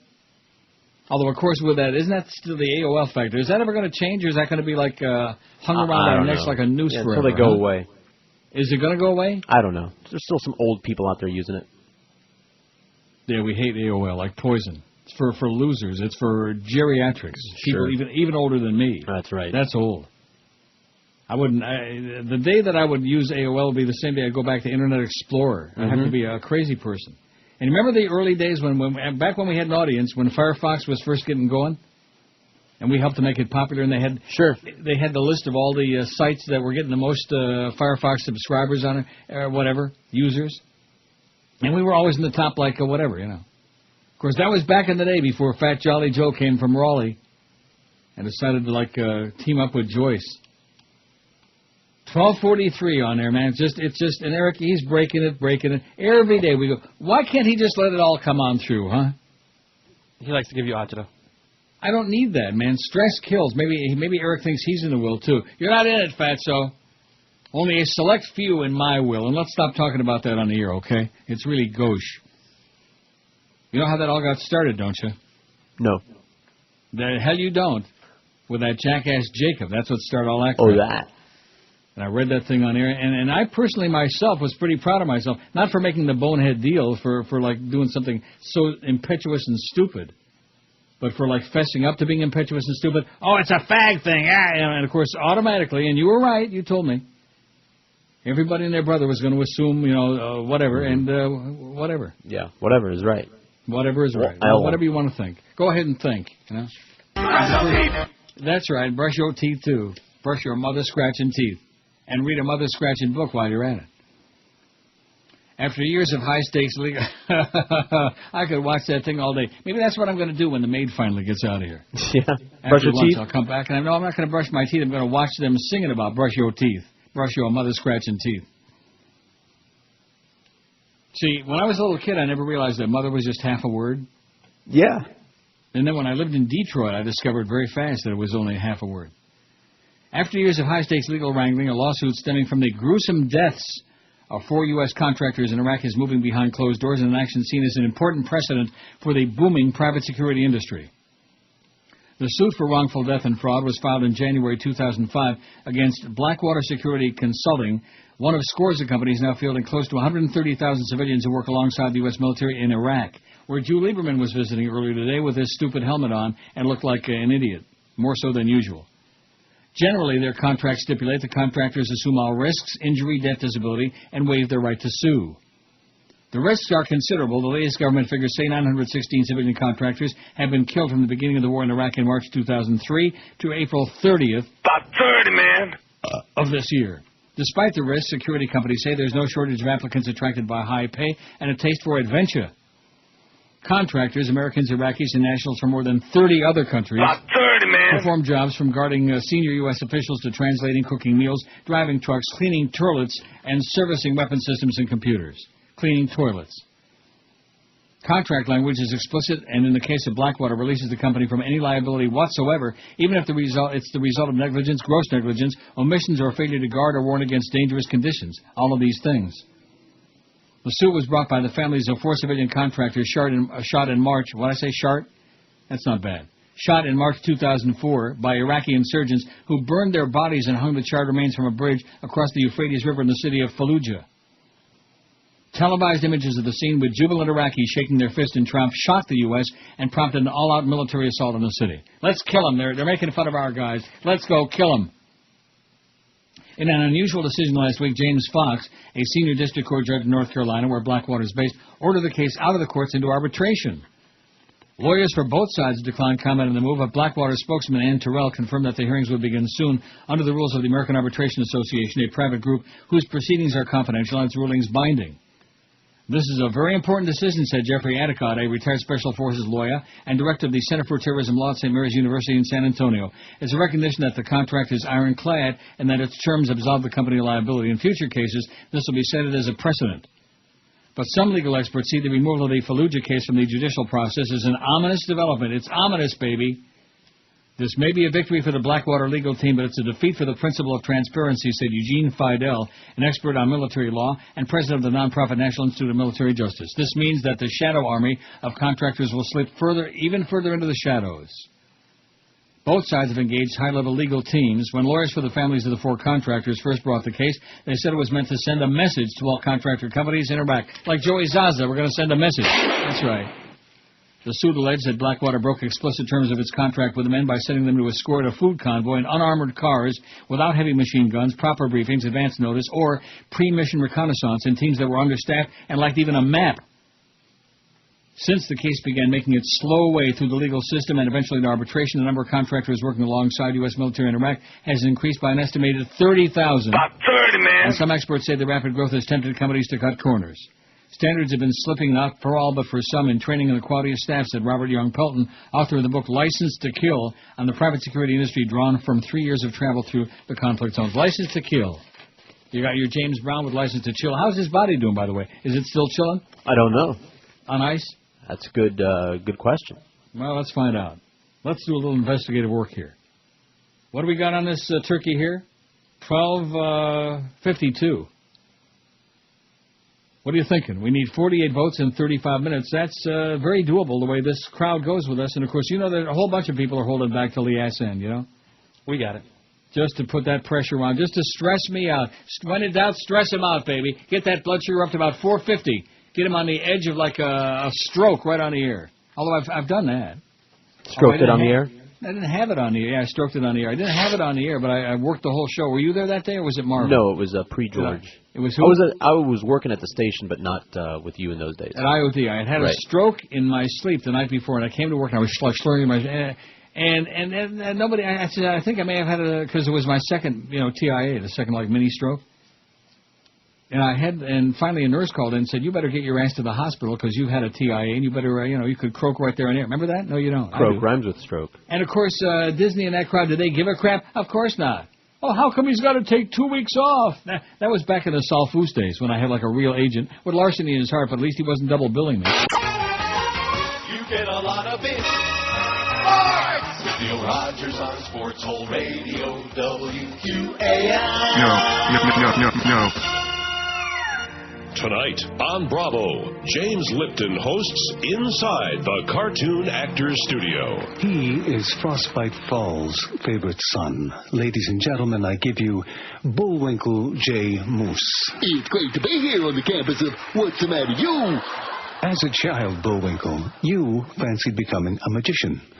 What happened to that dream? Well, as it turned out, I always had the wrong hat. And now the questionnaire made famous by the great Bernard Pivot. What is your favorite curse word? Oh, that's easy. It's squirrel. Tell us why. Well, when you work with a flying squirrel, you find a lot of it in your antlers. Indeed. And finally, if heaven exists, what would you like to hear God say when you arrive at the pearly gates? Well, what I'd like to hear is, and now, here's something we hope you'll really like. Bullwinkle J. Moose, tonight on Inside the Cartoon Actors Studio. It's been my pleasure to be your mooster of ceremonies. It ain't no Dancing with the Stars. I'll tell you that. 131 at 560 WQAM. Evan Cohen for the Mad Dog at 2. And then we got the Humper. We got that Power Hour and the Powerless Hour. And then we got Miami Dolphins All Access at 7 o'clock because it's in the contract and we got to put it on. We had to do a lot of things to get those Dolphin games back, baby. They had to move mountains to get that that good stuff back on the air. Isn't that right? You betcha. Don't be disrespectful now to your Dolphins. George. Oh, all right. 1264, we need 36 votes in 28 minutes. That's barely more than 1 a minute. I think Chris has got his finger on the button again, man. When you said 13 earlier, I thought to myself, boy, you are really... Well, you didn't even say 13, did you? Not at first, no. First you said 12, and I said, well, 1250, you know? 1265, because that proves we got at least 1,300 people out there, unless they're voting 4 or 5 times each. We could have like 13. We could have like 100 people each voting like 13 times. That would be cool. No, that would not be cool. If we had 100 people listening. Well, no, you know. And each voted 13 times. You have more listeners than you have voters. We have what? You have more listeners than voters. Well, we sure as hell hope so. Geez, you finally figured that out. Oh man. Well, you're just like you're freaking out, and there's no reason to. What do you mean I'm freaking out? Do We've I got sound like I'm 1,300 freaking votes. out? We've got a lot of listeners. It's a great show, you know. Who said I'm freaking out? You can tell by the way you're talking. About what? Worried about getting this 1,300. Thank God, Josh Cordes will be joining us next week. Boy, he was sure good, you know. Yes, he was.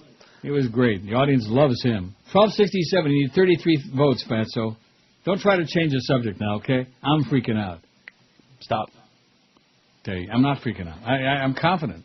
Confidence is high. Yeah. You're not? No, you probably are. High? Not yet. As thousands of students marched in the streets in support, a Venezuelan TV channel denied accusations that it was inciting violence against the government. But they're having some real tourists in Venezuela. Ever thought about going to Caracas? Don't.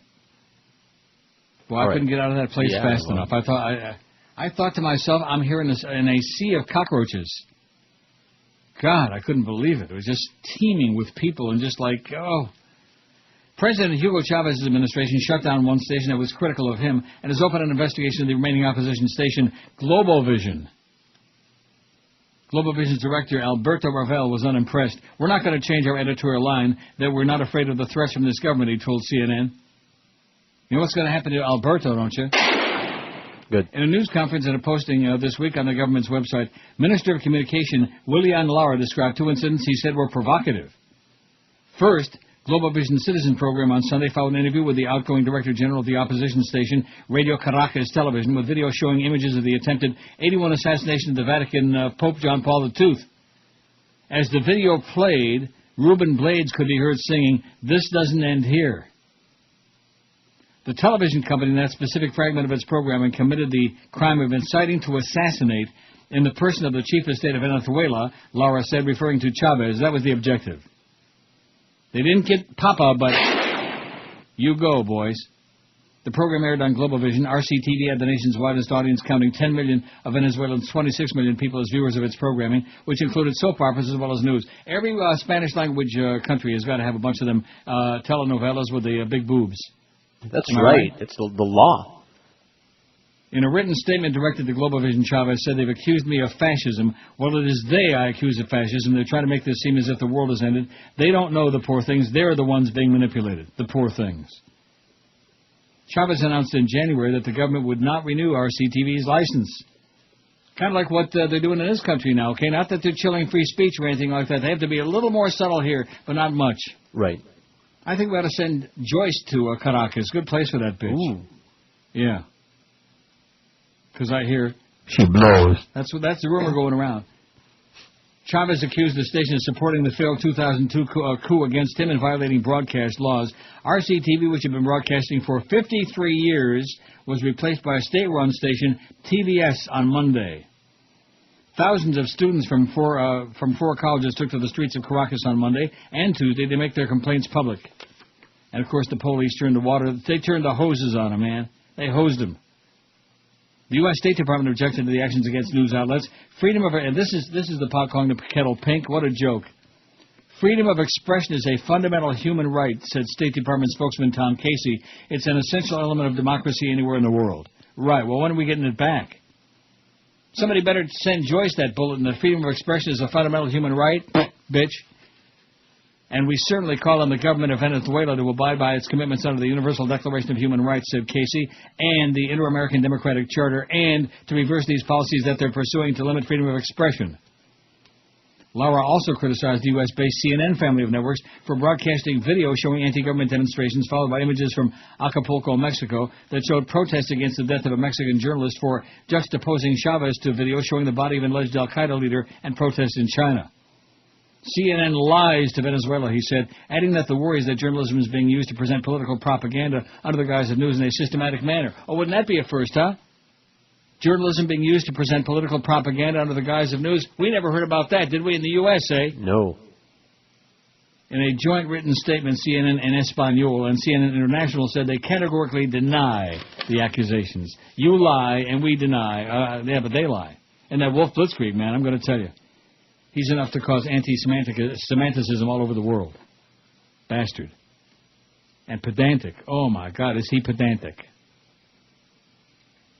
1,278, and you know something? I don't think anybody under the age of 80 watches CNN anyway, do they? No, only when you make me. Well, if there's something good on there, like if there's, the Sure. Pope peeing in his pants or something, you need to see it. Oh, Or if it's I'd love to Lindsay see Lohan that, or yeah. something important, or Kara Phillips looking like a nasty witch that she is. Oh, and there's Fred Thompson. How many votes is he going to get? About 30, man. What a big story. Ready to run. Well, let's see him run, okay, from there to the edge of the stage. Oh, and there's Candy Cowley on there, too. See, that's why nobody watches it. There's too many unattractive people on CNN. It would be like putting the staff of QAM on television. Wouldn't that be a bad idea? Although I know what Bo looks like. I don't know what Kenny Walker looks like. Like a normal guy. Just like a guy, average run-of-the-mill guy? Sure. Goy? Run-of-the-mill goy? Spiky haircut there. Oh, boy. Look out for that guy. You know what that usually indicates to me? Yeah. Oh, He's always talking about his wife. That's probably why he talks about his wife a lot. His wife is very hot. Is his wife hot? Yes. Maybe that's why he's always talking about those rare occasions when they do something, I can relate. I mean, I don't really think we need to hear that. Although, if you're really desperate and you want to get a vicarious thrill out of other people doing the hanky-spanky, well, there you go. And let's talk about, or maybe if you're like all bound up and you want to hear about Ethan Skolnick's titanic bowel movements, you can hear that too. Can't hear that just everywhere, No, I You don't. won't hear that on the Stu Gotts hour or whatever the hell they got over there, which ain't much.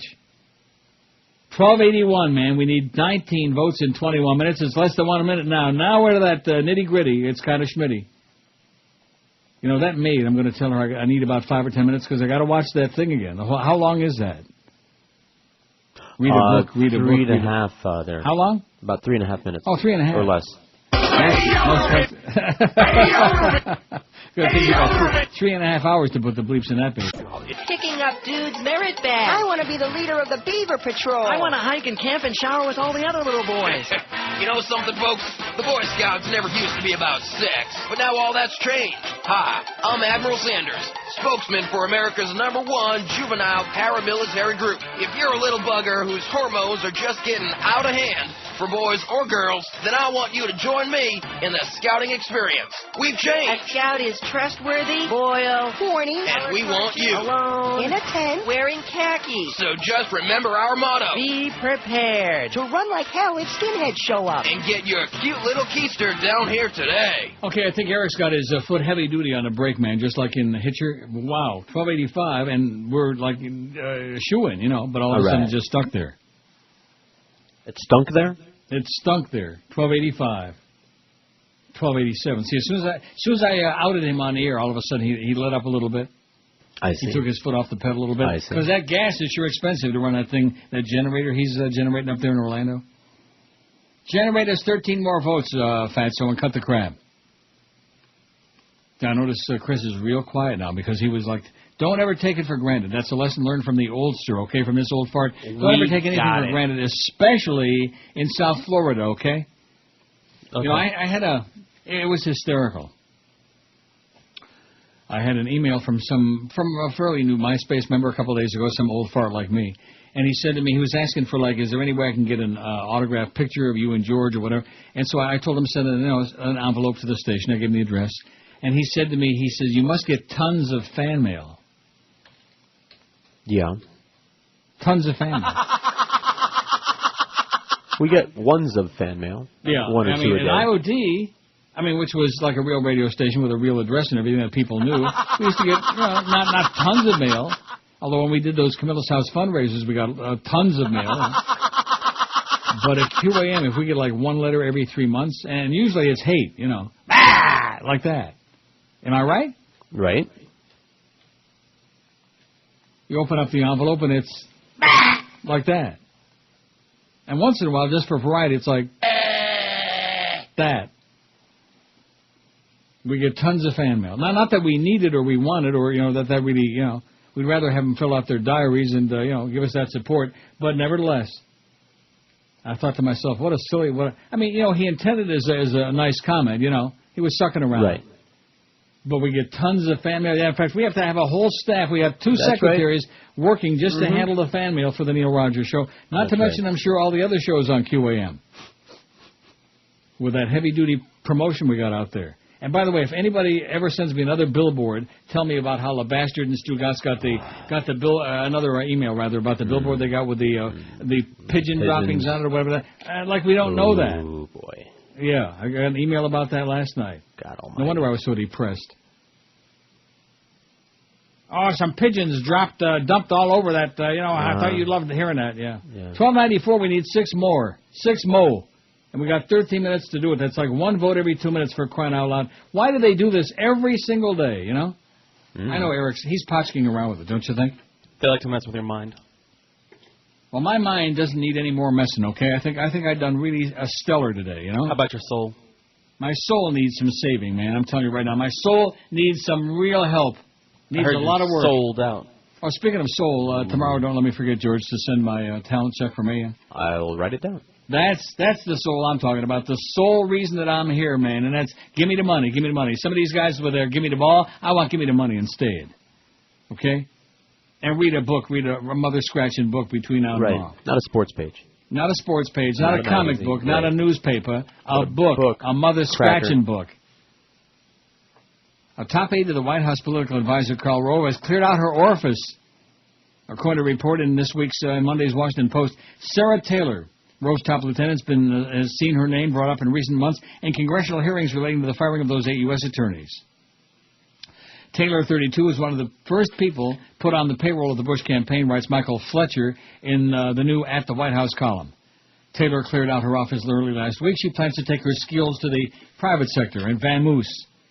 She is described by Fletcher as skilled in micro-targeting, the practice of identifying voter constituencies in their most elemental levels. She's also come up as a potential target for a subpoena from the House and Senate Judiciary Committees, as Ross Story has early reported. A subpoena. Wow. Maybe she likes a subpoena. Or just the peeny part. The teeny-peeny. Okay, 1294, what do we got? I click that baby, and it's 1,300. There you go. Oh! How come Chris didn't interject there and say, you got it, you got it? That's what you usually do. I looked away for a second. Yeah, you looked away because you didn't dare to look. Isn't that it? You feel better now? I don't... Let me ask you this question. Honestly, no shtick, do you really think I care? I think it's a big part of your day. If the number of votes we get on the poll is a big part of my day, it's definitely time for that. Believe me. Put that baby right against my temple and Temple Bethel. Temple Beth Israel. Temple for Goyim. Oh, look at that. They're showing this thing about McChicken in India. There is a fine-looking young Indian man cooking up some crap there. Not this guy with the glasses, the other one. I'm going to tell you, man, those people from India are really, not her. She's Mia's, and she's nasty looking. Oh, God. But I'm just, that was a bad example. The first guy. He could have put something on my forehead any time he wanted. I would have said, what's that, man? They don't say man. Who says man? Is it Jamaicans who say man or Haitians Yeah, or man. both? I know Jamaicans say it. Jamaicans, and I think they might say it in the Bahamas, too. And the Bahamians say yaman? You want to kill some of them fags down there? Is that what you have in mind? Yaman. I see. You anti-homo? Is that what you're all about? Yaman. Oh, they're just that story we had yesterday, man. That was, I don't know why that surprised you. Oh, 1304. Easy, man. Easy. Just calm down. Yaman. No sweat. As far as your last cryptic email there, Brandon, wishful thinking on my part. Yeah, likely story. He's writing pornographic stuff. 1304 on the poll. Whose car, with them driving, would you least want to be a passenger in? And we have a staggering, this is on the 30th of Mayo, baby, the 30th of Michael Mayo, that we're still clinging somehow, miraculously, somehow, some way, in spite of Jolly Joe, in spite of unjolly Joyce, jaundiced Joyce, and in spite of jaded Josh Darrow, the 3 J's. In spite of them, we're still hanging on. You know, we got, what, a couple thousand people still listening? Wouldn't you think? I imagine a couple. Yeah, or a couple. Not necessarily a couple thousand, a couple people. And you know what? We'll take it. We'll take the money and we'll take whatever we got left. Because these people are butchers, baby. They're like George Bush. They're butchers. They're murderers. They're killing us.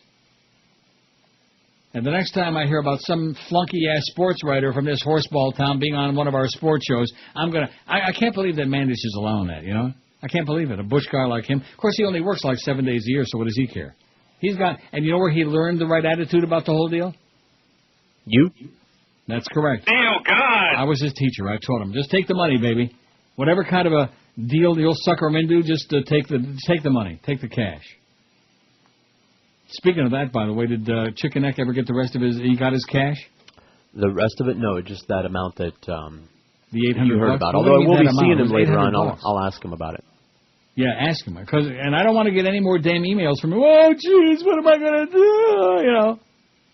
Or I'm just not going to put him in my will if he wants to act that way. Oh, man. It's a sick world, baby. Just take the money and enjoy life. That's all I can tell you. 1308, it's kind of great. It's Dave in Miami town Yes. at 560 WQAM. All right.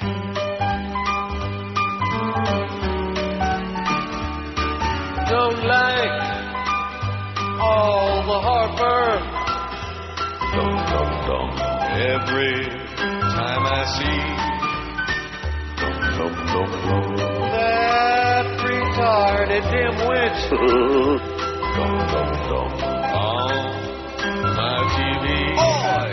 He's President Dumb, Republican muscled in, an inarticulate idiot. I don't know why they would want this guy, but now he's here.